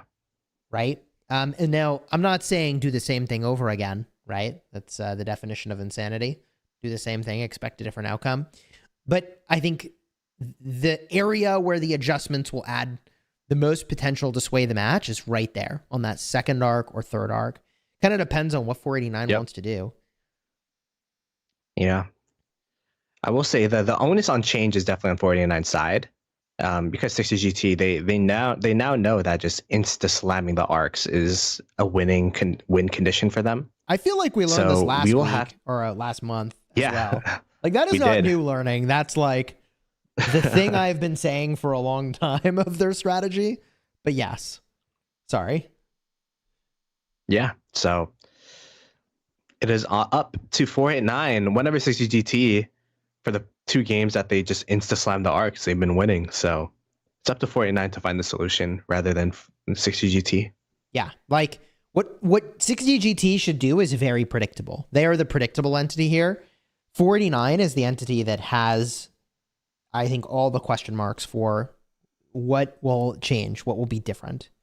And again, I also think it's the most easy adjustment to go to middle rather than to push out to the building. So I mean, unless 1960 has really practiced that a lot, I think it's unlikely they will move in that direction just for this matchup, right? Yeah. I mean, as the game goes on, like the finals, right? This is the finals, the last game. So you'd be pretty adverse to change, right? Like, you don't want to change up too much. Just make those micro optimizations, as you were saying, as both teams have shown that they're able to win. So it'd be crazy to just absolutely change the strategy at the last minute. But as we start to see the fights at the Desert Altar here, 460 GT being the red side, and then 489 being the blue side. I will say, Chiskel, blue side has won both games so far. Maybe that's what it is. You just need to be team blue to get those wins, in which case 489 is looking really good here. Play blue, get wins. I feel like that has not always worked out that way. I mean, we'll definitely have to see how it works out here as the structures are. I mean, this looks pretty. This is pretty good for 489. I mean, yeah, for 489 because if you remember, Chisco, they got wiped here last time. It kind of looks like they're doing better than previous matches here. But we'll have to see when the structure's open. Yeah, with 489, it's just a question of like, so what buildings are they attacking aggressively this time around? They're always attacking it's so somewhere. Interesting. Like, there's like a murder ball, and then there's just someone walking away from it. You know what I mean? Like they're very precise with the amount of marches that they have, and I guess they're confident with the amount of marches that they have around the desert altar that you could hold this. You could go ahead and walk to the opponent's sky altar. Yeah, I think that has to be a true statement for a building strategy to work. Is you just have to be extremely precise. 4 structures. Yeah, 4 structures in this bottom lane though. I'm not too sure if they'll be able to hold all of them, but still really impressive from 489 side. It's really impressive, and I've just come to expect it that somehow they're gonna do this. Yeah. Which like there's nothing about this opener that should be quite so one-sided. You know what I mean? Yeah. Like both teams have literally the same things to work with. So like exactly. I was gonna say, just as a reminder, right? All the counts are the same with the same commanders, same equipment, same troops. So it's not like there's anything different. It's just 489 just has this in the back of their mind. This is muscle memory for them. Yeah.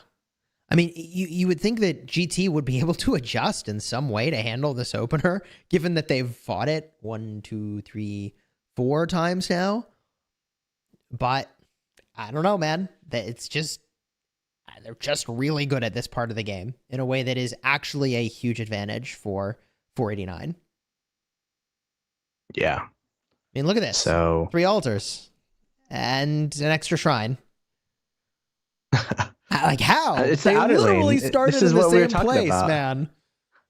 They started in the same place. It's the same distance. Like what?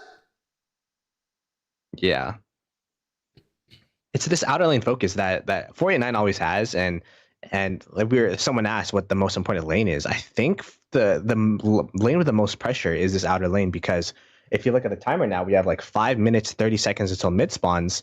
You're kind of getting to a time where if you spend too much time in the sky altars or the Shrine of Life, you'll be delayed for the initial mid fight. So one thing about being the garrison in this situation is all you need to do is make sure that garrison's full. As you can see, they have like double C's just sprinting with the reinforcements for this garrison. So I think they should be able to hold this pretty well. Wow. We see a Jan garrison for the Shrine of Life as well. Love to see it, man. Jan Ziska, he's awesome. And it's funny because you don't see him as much in KVK, specifically because he's not very good anti-swarm, which is kind of funny because like you swarm a lot in this game mode, but it just doesn't matter. You just care about the Cav, Garrison, Commander, Primary. That's it. That's all that matters. Sky Altar. The first point is going to be so important. They have to hold this for their building. Oh, no, wow. That's huge from 60 GT. That's huge for them. They denied the first capture points for Sky Altar. Did they? Oh, there it is. Yeah, I see it now. Yeah. This is big. This is a part of the strategy for 2489 is they're able to get one of these altars to flip in their favor. So if they can't do that, they'll only have a shrine worth of extra first capture points. If they're even able to get the shrine, which we see it's blinking now. I don't know if they're going to be able to knock that down or not. I think they got the shrine. They at least got the shrine. But still, they're 60 GT they're able to preserve their altar first capture points is huge for them. Yes. Now that assumes that a departure. Well, it assumes they're not going to push it again, which I think 489 will. So it's possible 489 does still get them, but they took at least they're able. At least 60 GT was able to delay the first capture points comparatively. Like it's not free for 489. If 489 decides to push to this Desert Altar now, that Sky Altar now, all of those marches dedicated to that are definitely not going to this mid fight. So If you continue to see like structures being pushed here, I think that's a flag for 60GT to understand that, yeah, I don't think 49 is going to go commit to this mid fight. Gorgo Garrison for 60GT. New meta confirmed. Let's go. I love Gorgo, man. She's awesome. Kind of cool to see her in action here. Oh, okay. They switched off of Gorgo. GG. The Gorgo dream is dead. Oh, maybe they're trying to put a new March in. That's what that is. There you go. Why can't I just go back a little? I think be happy for like more than 60 seconds as an infantry player, you know?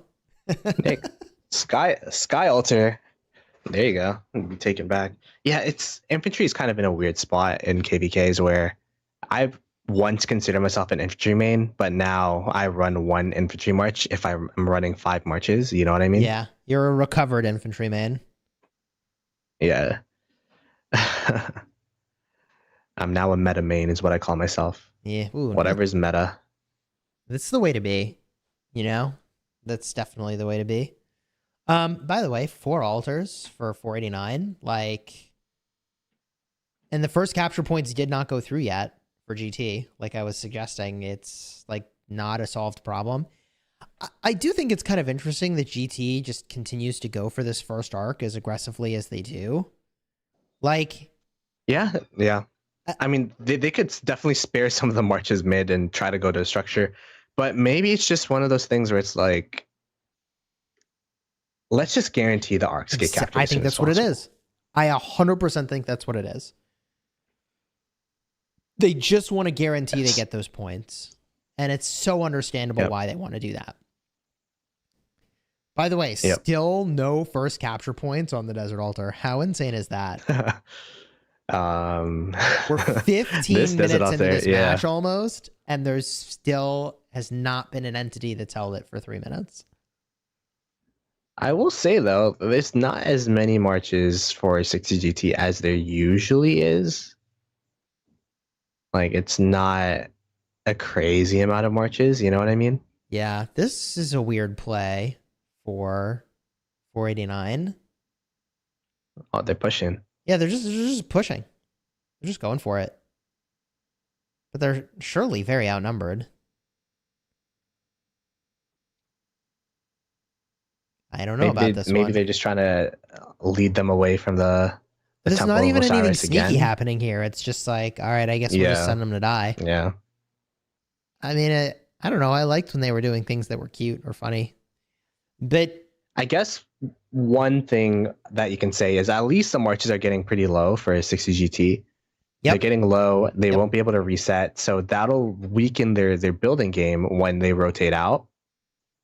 And it also keeps the marches here so that 60GT can't try to recapture the Sky Altar. Like, if there was no marches here, they could rotate out and then potentially try to capture a Sky Altar. Yeah. There isn't really too much for 489 to gain by pushing structures, except for that Desert Altar, as we were talking about earlier. It actually looks like 489 got first pull, by the way, of this. But I think, they're starting to get sad faced out now. Yeah. It do be like that. That is how it goes. We knew that GT would commit big to the arc. I agree that you just lock in that win. They could do something cute and reactive, but it could cost them way too dearly. So they just get the first arc. And I'm sure they've thought through the consequences of that. You know what I mean? Like, if they don't get that first arc, that's actually really bad. That means that 489 can hold it. And if 489 holds it, that would be crucial. 60GT, they're definitely doing exactly what they need to do, although they need to recapture this Sky Altar. I think we're kind of going to be in this even state where as soon as they recapture the structures, it's one of those weird things though, you know what I mean, Chisco? Because if they instantly capture, then because usually people try to stabilize their structures before they capture. So it's going to be interesting to see if they choose to insta cap or if they try to delay by the capture by and stabilize the structures and then capture. I think they just dunk these arcs as fast as they possibly can. Just slam it, man. I do worry a little bit though. Like if 489 wisens up to what I suggested, which is that, hey, you're so good at buildings, just keep doing it. That could lead to the problem that, like, if they do that for 2 arcs and they're holding 3 altars, like, dude, like, yeah, you're right. GT does need to achieve stabilization, but I think they need to achieve that while dunking arcs. Yep. But if GT both does teams not try get to play to their strengths. yeah, if GT does not get stabilization, like they are going to have problems here. I'm not even sure if the one altar has actually even scored their first capture, the desert points. It has. We could see the desert altar in the bottom of the screen here is now generating points for 60 GT. So that means that they did get the first capture points. Okay. That's good. They definitely. The score looks lopsided right now because 60 GT didn't capture the arc. But as soon as 60 GT captures the arc, it'll be about a 3K differential, which is what we've seen from the previous games as well. Right. It's like, dude, so much work. And then you're like, wait, I did all that work for this tiny score differential, huh? But it's going to add up. The points per minute here have to be just really massive in differential between these two teams. I mean, gosh. So this is going to be, I mean, we were talking about both teams playing to their strengths, which both teams are definitely doing now. But the reason why 60 GT was able to win that second game was, and even that first game was kind of close, was they're able to, you have to stem the bleeding where you try to like hold your structures as much as possible. Like when you're going this full middle insta capture arc game, I guess like technically you don't even have to hold your shrines. It'd be nice if you do, but your altars are literally like just hold your altars and then you should have enough point differential with altar captures, with arc, and then with provisions, which we've seen 960 do. That would be the game plan, but 489 just knows that that's their win condition, just consistently putting pressure on these altars. It's kind of weird. Like, I can't tell if the arc carrier has gone to the cities, which I think they have, and isn't scoring it. They have gone to the cities. Yeah. I think they're just holding, which I don't love for them. I mean, they got their altar back. So they have both their altars. They have one of their shrines. I mean, score it, baby. Get back to the middle. They're down way too many points. Like, I do not think holding arcs is the play. Not even remotely. Yeah, I mean, maybe it is that strat where they're trying to hold on and to the arc and then stabilize their structures, then capture. Maybe not trying to make it a crazy 5 arc game, but or maybe not even a 4 arc game, but like try to capture those 3 arcs and then rely on provisions. But the lead is growing here. Mm-hmm. Makes me uncomfortable. Every minute they hold this arc, I'm getting more and more uncomfortable with that play.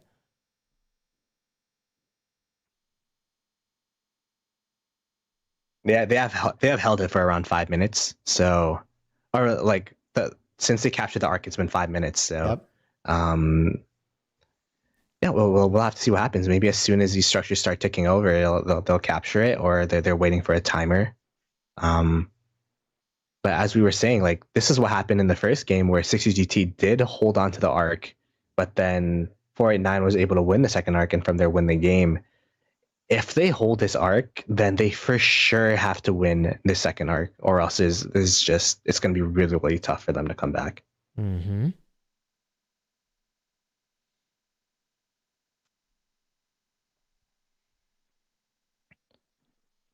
We'll have to see if this hold actually comes through, right? Like if the hold is actually the play here. I don't think so.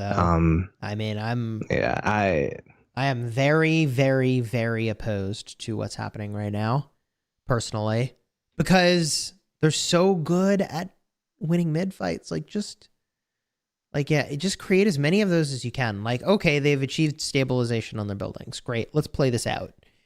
They have to win every single arc still. And if they win the next 3 arcs and keep the building stable. It's captured. Yeah. I mean, So they were waiting to stabilize their buildings. That was the plan. yeah. But like, are they stable? Look at this Sky Altar, man. I would call that Look anything at but the stable. sky out there is crazy. Yeah, that is the blue. anything but it's like stable, the bro. sky up in here. Like, they're just Oh my stalling. goodness. It's just stalling, and it's not good for them. Not even a little bit. Like, unless they're going to start taking buildings, which is a different conversation, but it hasn't happened yet. So let's see if they kick that into high gear or they're just down another altar. Yeah, so they captured the arc and they're still down by 3.5. The next arc, though, would be able to kind of stabilize their score. And we've seen that from their provisioning, like it's like it. You would say that 489 would still be in the lead, but I don't know. We'll have to see what happens. Yeah, I don't remember what the provisioning was off the last match, but it was not in favor of 489. That I remember. It's GT doing the work of provisioning here, and I think it's definitely to their advantage that they do that. It was 2.7k to 167. So 489 don't provision at all. So that's the biggest thing from that. But I wonder why. Like, I guess in order to go for buildings, they need every March. That seems weird to me. At least that last match, they didn't provision at all. Right. Like, what do you think GT's March commitment is to provisioning? Like, how many marches do you think they're doing? That's a great question. Maybe like 3. I mean, maybe like 3 per side, so 6. I'm not exactly too sure. 6 marches. I mean, it that's is pretty harder big to commitment. provision. It is harder to, as we were talking about earlier, it's harder to provision with the fog of war. So we didn't really see too many teams, at least from my understanding, provision too much during the Osiris League last season. And then provisioning's been kind of a big thing for some teams during this Grand Prix. So it's always been pretty lopsided for 60GT. It's been a strategy for 60GT, and honestly, it's become one of their win conditions in this situation, where they would stabilize the scores with an arc capture, and then from there, the point differential would be made off of provisioning.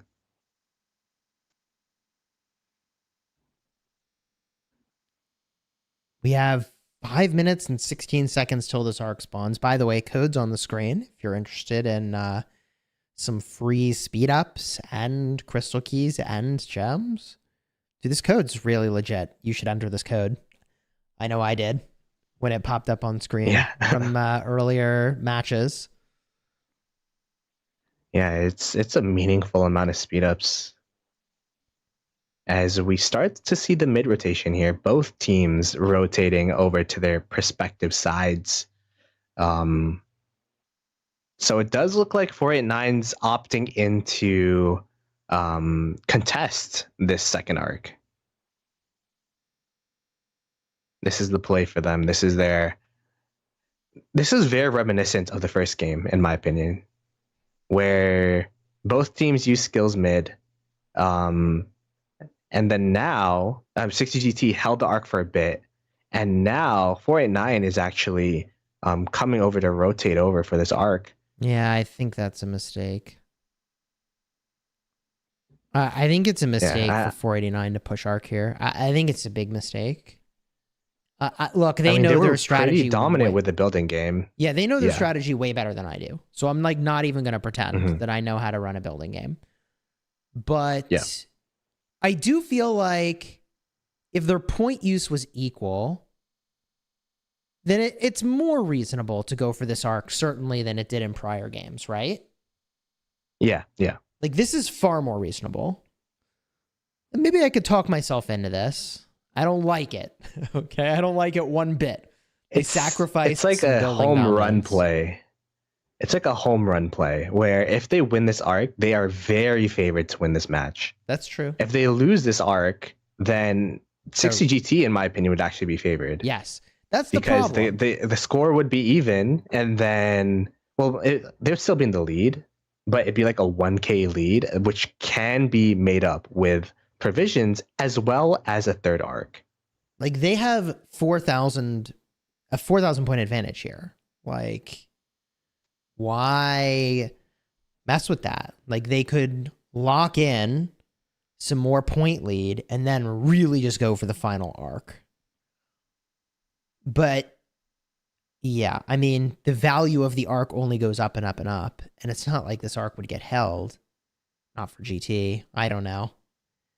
It's totally reasonable to go for this. It's totally reasonable. Yeah. Honestly. I will say though, 60 GT, like the positioning of the second arc that 489 contested, they had better positioning than they do now. So I wonder if that would play a factor. And it's pretty interesting.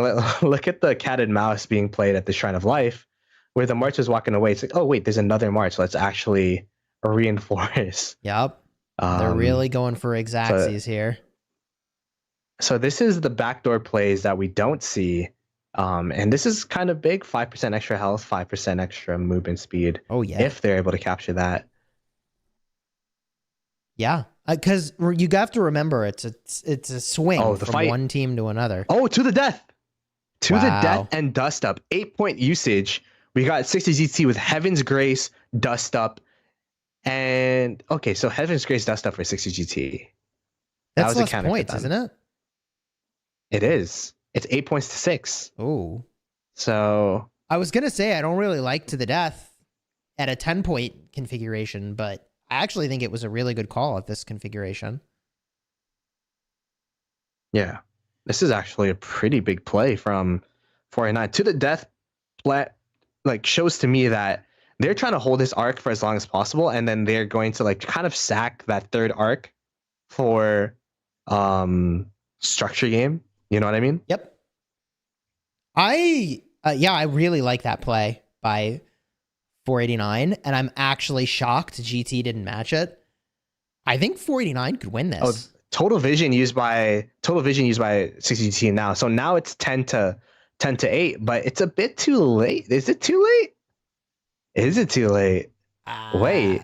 I don't know.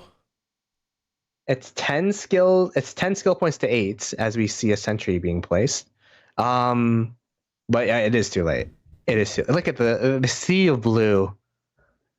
Oh my gosh. And the sad faces of red. To the death. They needed to mirror to the death. Like, you can't take a point disadvantage there. 489.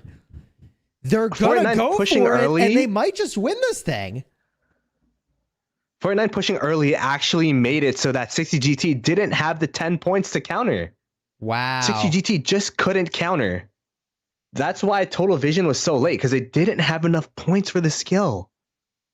And so this is why they needed to either shove with the arc capture right away, or I guess they needed to hold it even longer just to have the points for the mid fight, huh?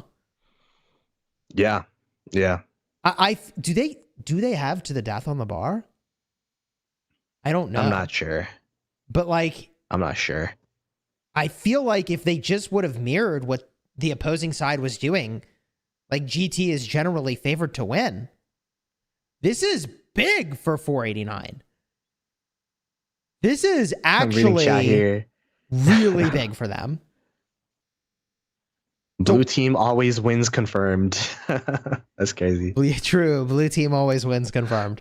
So, yeah, it's like, you know, the home field advantage or whatever. So blue is going to hold this arc. They're going to be at like well, I mean, GT does have 3 altars right now, but they're going to be at like a 6,000 point advantage. Even if they go even on the buildings, which is a pretty safe assumption, they'll at least do that for the remaining 30 minutes. GT could still win if they get the next arc and they provision like crazy. Everybody's like, oh, GG, match is over, rip my Oryx, good try. But like, Because guys, if they get the third arc and provision, there's still gonna be a game here. we're literally This is the win condition. we're just past the 50% mark for time remaining. Like, come on, keep it together. Anyone could still win this. I will say though, I think 60GT didn't expect the to the death.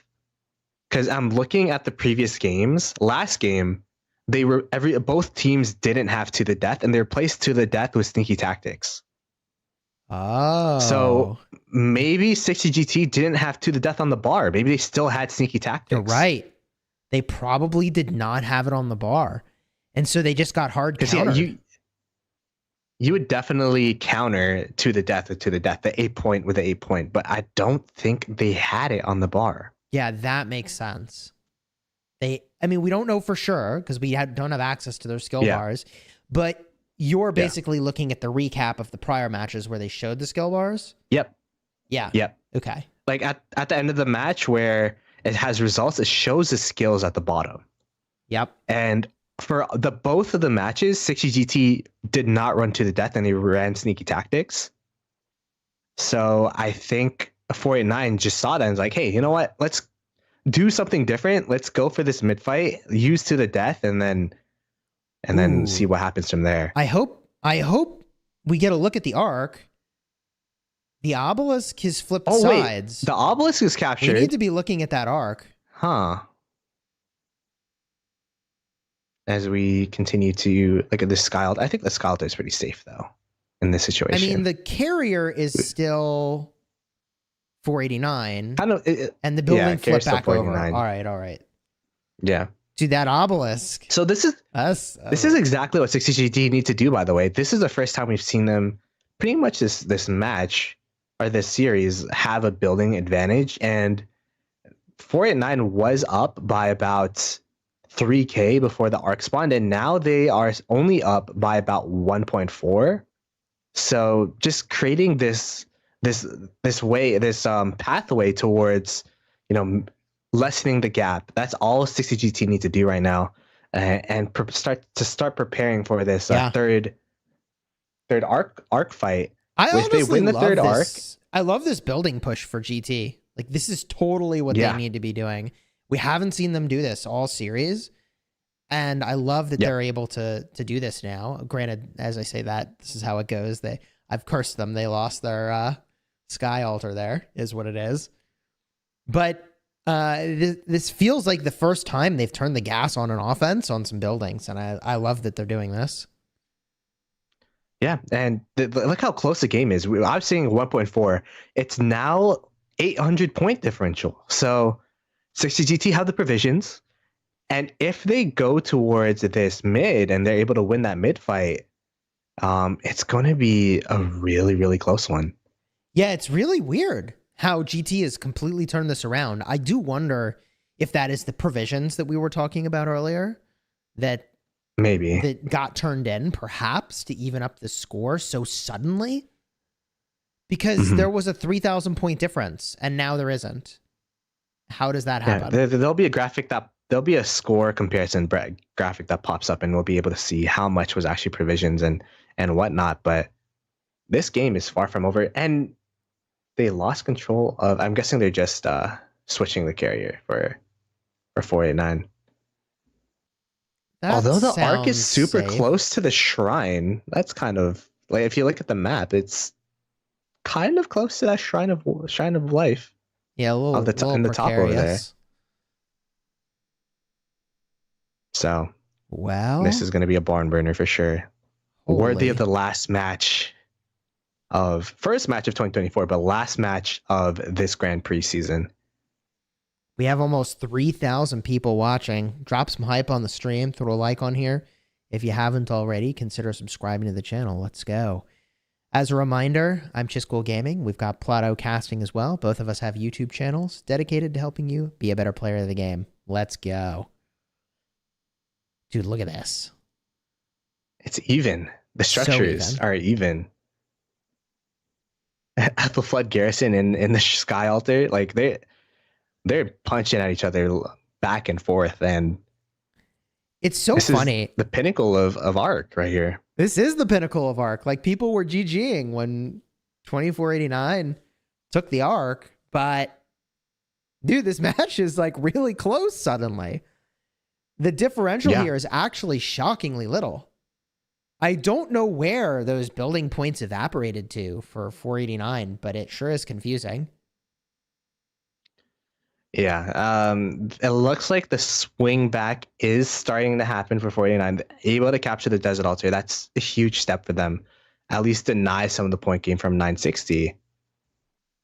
The next step would be the Sky Altar, but the Sky Altar looked like it was pretty safe from the last time we saw it, as there is 7 minutes left on this arc. So they're probably going to try to hold it for as long as possible, and then, I don't know, make sure that there can't be an extra 2 arcs, because it's going to be really, really tough. They already used to the death.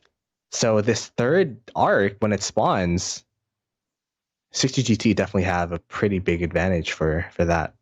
Yeah, so if 489 can achieve enough of a building advantage such that GT needs 2 arcs, then that is a problem for GT.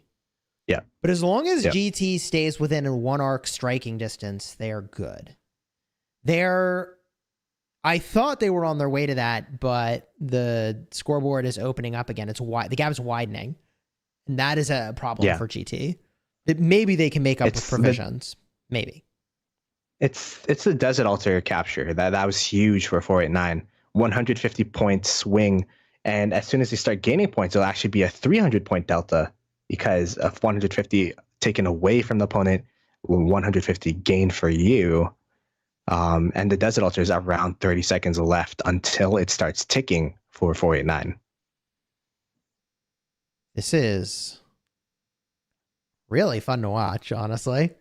I mean, if we're going to go to game 3, it's got to be entertaining. And here we are. This is entertaining.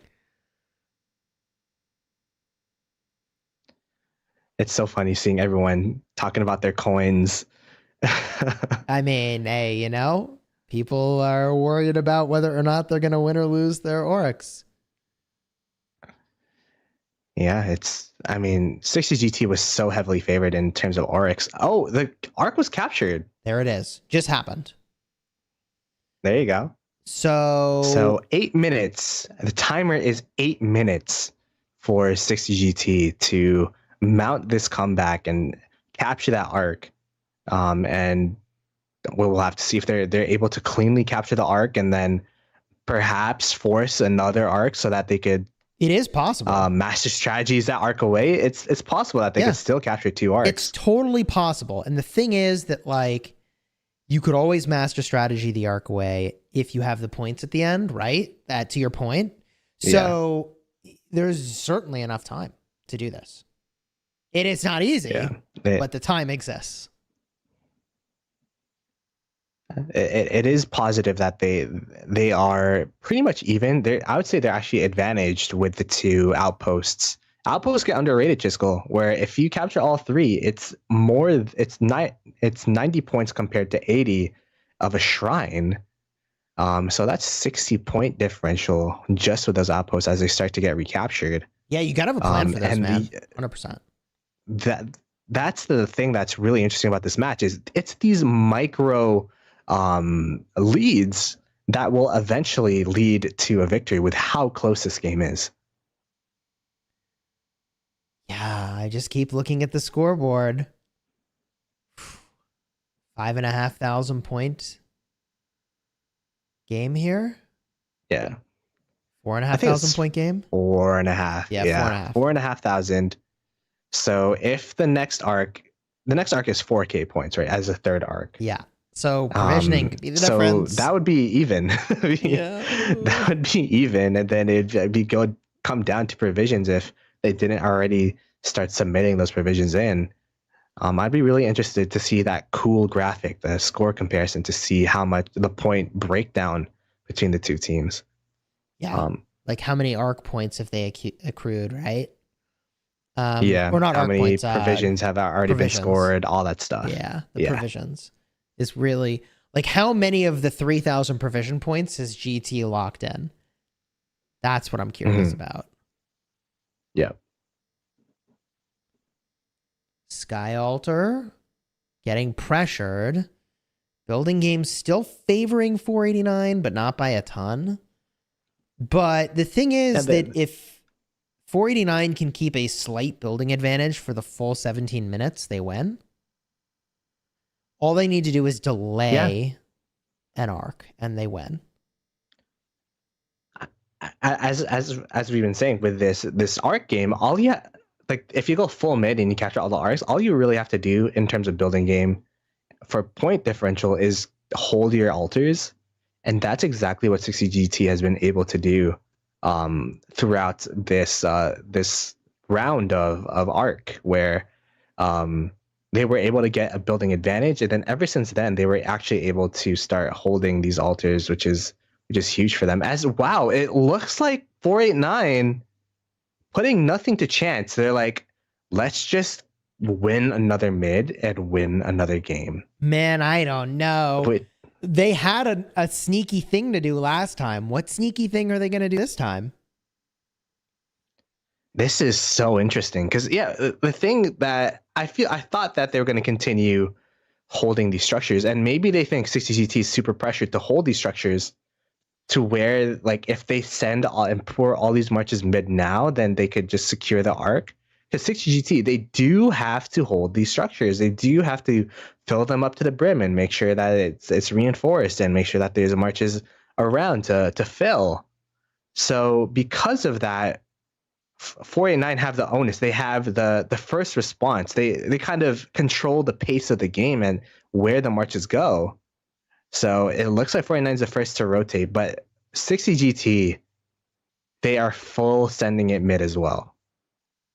Mm-hmm.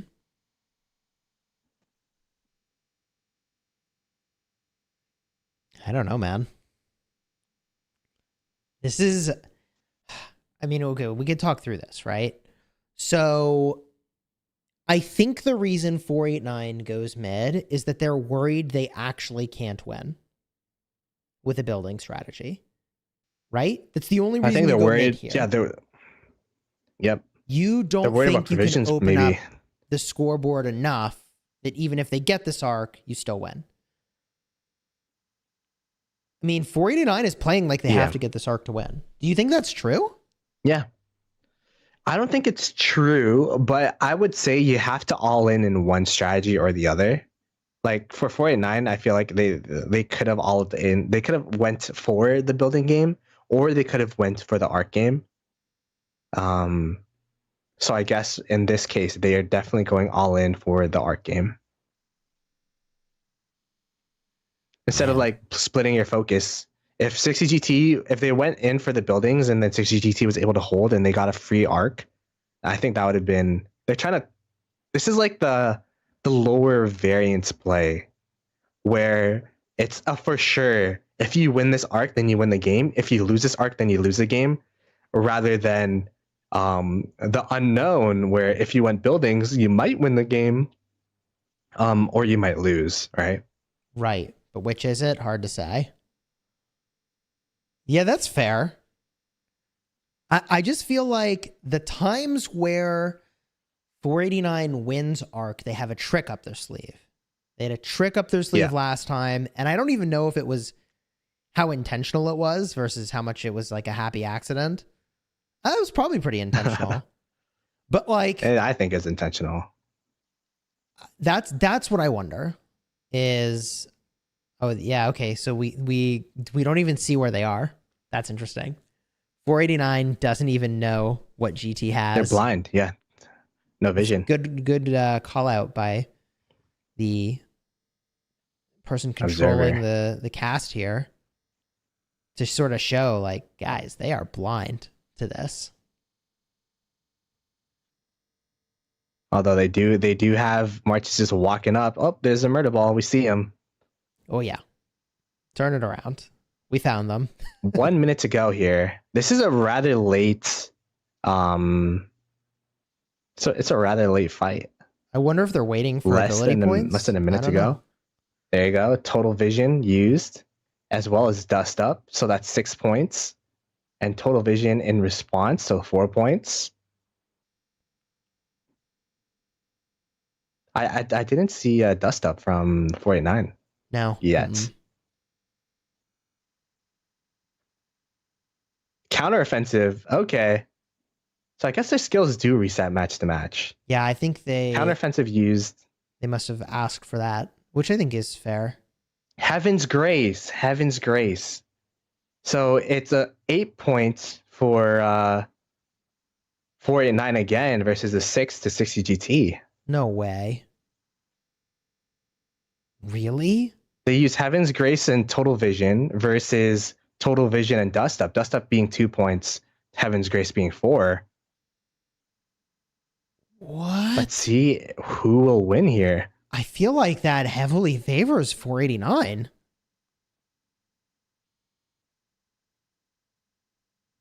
Look at the sad faces coming out from 60 GT. Is it that extra healing? Oh, the pull. They have the arc on their side. So that's really, really positive. And they're winning the mid fight. This is for the championship. This is for the game. This arc makes or breaks it for both teams here. As the arc is getting captured by 60 GT, they do have the pull, although it has been sad faced. They have the pull, but I don't think they have the presence.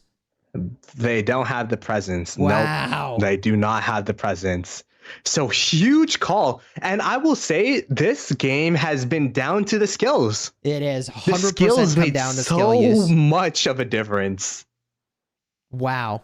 From the 8 point to the 6 points in the second mid fight to the 8 points to the 6 points in the third mid fight.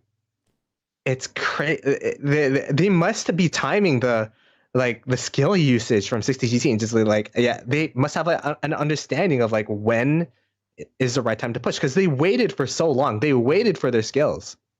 Dude, I really feel like the skill choices for GT is just hurting them so much. Hey, wait, it's not over yet though, Chiskel. It's not over. Let's see if they're able to get to this outpost. Can they master strategist? They haven't used it yet. I don't know. I don't know with the amount of points. They still have ability points, presumably. Yeah. So GT, they should have around 4 by now. If they're up to 4, they're not far from 5. So all they have to do is stall this arc. And they're back on track here to do something sneaky. Let's see if they pull it off. They are going. I know the arc's not moving. What's going on? What's up? The arc is not captured right now. Yeah, I think they switched the arc carrier. They switched the arc carrier. I think that could be fine. I think it's a T1 march though. Yeah, I think it's a T1 march. That could be fine. I generally agree with you that just score it. It's not time to change hands here. It is so far from safe. But that T1 march is zooming though. That T1 march is zooming away. Those T1s do be zooming. It's true. Although it is super squishy though. If this T1 dies, oh my goodness. Chiskel, there's 3 marches. I'm ready for Master Strategist. It's sad facing, Chiskel. This march is going to die. So this is really awkward. Oh my god, do not take it to the outpost. No, they're trying to take it to the outpost. They are trying. No, that is the worst place to go. 8. Oh my gosh. Heaven's Grace used by 60 GT. Pouncing on their opportunity. Big heal for GT. Dust up for 489. GT gonna swarm the outpost now. GT takes it. It's free. It was empty. Oh my gosh. 489 takes it. Moves it slightly away. This is a crisis. Oh okay, my so gosh. one thing is 60 GT do not have master strategies. They use Heaven's Grace, so that means they cannot use master strategies. But the only way they could capture this is the biggest throw. The arc should never have gone anywhere near this outpost. At no moment in time they score the arc. This is where you take the arc. I mean, now it's just a question of can 489 stabilize. Good grab on the arc. The arc. The win condition is they have to hold this outpost. As long as they hold this outpost, they're good. Oh my gosh. And it does look like 489 have control of the outpost. This is a disaster. It didn't need to be this disaster. But it is. What a way for the last game of the season to end. This is so close between both teams here. I can't tell who has the building. Can you? I cannot tell either. I think it's GT. Very good pickup by 489, and they're down. If GT can pick this thing up and dunk it into that outpost, they're good. Oh, wait, no, it's blue now. Outpost is blue now. Yeah, I don't know if the window of outpost. opportunity is closed here. It might have closed for this. Oh, 489 has outpost. I think 489 have the marches around to secure this arc too. But what a way for going towards the outpost was insane because their win condition, they didn't even need to score the arc. They just need to deny it from 60 GT. Now they're taking it back to the outpost? To the point. Bro. I think at this point it's safe. No, okay, I think it's safe at this point, right, Chisco? Nah, they're walking there. They're walking away. They're walking away. Just walk away, man. Just walk away. All right, well, maybe now it would be safe. I don't know. I think if we've learned anything, it's that it's never safe to be near the outpost. Like, what are we even talking about? Nope. You could chance it at the outpost, so safe too. Or you could just guarantee your win at your cities. So they felt so safe with it too because they even march swapped the arc. Like the arc was just standing there for like a good 20 to 25 seconds in the middle, just trying to march swap, trying to get the T1 to capture the arc. Like they were really comfortable with that. Yeah. But hey, they've still got the arc. What were we worried about? They've still got it. Not a big deal. I only had, you know, 2 or 3 heart attacks in this 3-game series. That's one of them. Wow. I feel like the arcs 489 captures is always so interesting where like they dangle it in front of 60GT's face and 60GT are always so close to capture these things. Yeah, I mean, if there's any team that can capitalize on a mistake, it's certainly going to be 60GT. And that almost was brutal for 489. What do you think of 60GT using? I mean, we don't know exactly what their skill bar was looking like. So maybe they didn't have the 6 points for master strategies, but they did end up using Heaven's Grace in that situation. Yeah,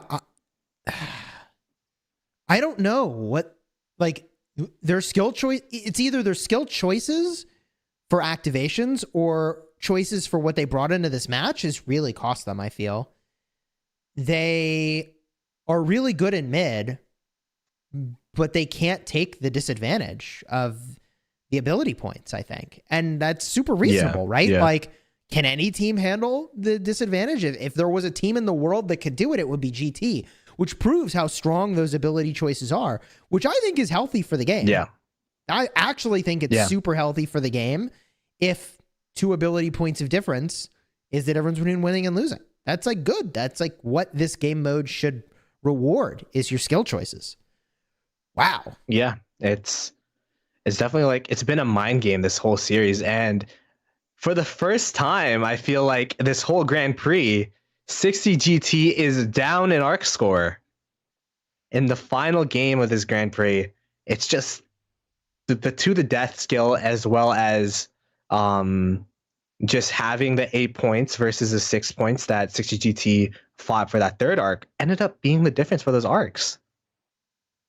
Unreal. And although there was this interesting play towards the outpost, that outpost play, oh my god.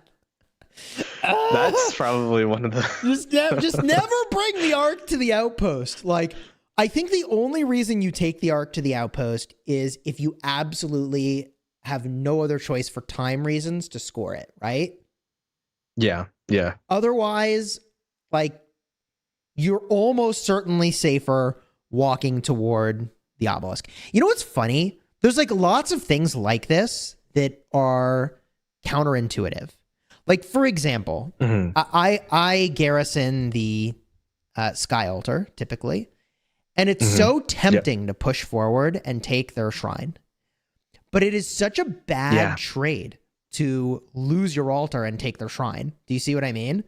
That like most of the time it's wrong to push forward, because if they push and you trade buildings, you'd rather have had the altar. You see what I mean?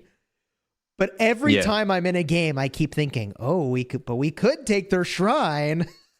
And like scoring at the outpost is one of those things where it feels like you could do it. It's fine. What could go wrong? But what could go wrong is that you can't see where their marches are. So you just don't know what's coming your way. That was, kudos to 60GT. I mean, that was a desperation play, but I feel like all of their desperation plays almost work. Like that was the arc was so close to the outpost, and although it was a mistake by 489 side, it was also an opportunity that 60GT took, right? So we saw that this game, also with the first game with the master strategies, 4 seconds away from teleporting the arc away. Yep. It's been a crazy ride with these arcs. I mean, I have a deep respect for taking plays that have a low probability of success, but are your only way to actually win. I respect it. Yeah. Instead of lose slowly and all that kind of stuff. Exactly. But yeah, we were really hesitant about 489 doing these mid fights, but they just had a read on the points that they had, right? They knew how many points that they would have for that second mid fight. They knew that they had to the death compared to 60GT, which did not have to the death. As well as they knew that for that third mid fight that they would have 8 points compared to 60GT 6. So that ended up being the difference there, Chisco. Yeah, I mean, I've got to say, look, both of these teams are insanely strong. You bump up against them in any arc match with your own team, and you're probably in for a world of pain. I think I may actually be matched against GT tomorrow, so I'm preparing for pain in the next 24 hours. But in all seriousness, like these teams are extremely good. The players on both teams are extremely good. To have gotten this far, to your point earlier in the stream, Plato, you had to win your realm. You had to win your bracket in the Grand Prix against a global audience. What a game. There it is. 489. GGs. Your Rise of Kingdoms global champion from the Grand Prix. 489 from winning their first, this is blackjack, so I'm going to go back to 1021, winning their first realm championship to going all the way to win the Grand Prix. GG's to 489 and their team. It's been an amazing series, Plato, casting this with you and many other casters along the way. Big shout out to the makers of Rise of Kingdoms for including us and giving this opportunity to cast on the official channel. Subscribe if you haven't already. Smash a like on the stream. And like I said earlier, Plato and I also have channels you might check out. Any closing thoughts as we wrap up this season's Grand Prix? Yeah, it's a great start to the Raging Sands Osiris League, and it just made it so much more interesting. And again, thank you to Rise of Kingdoms. Thank you to all the teams for playing. It has been a crazy season, and even though we were delayed by a month, it has been a great series. It sure has. Congratulations again to 489 and also to GT for having made it so incredibly far in this tournament. Both teams are just true superstars all the way around. And you can see on the screen here that the inclusion of sneaky tactics instead of to the death ended up really costing GT big. Those skills on the screen now. Wow. Incredible, incredible game.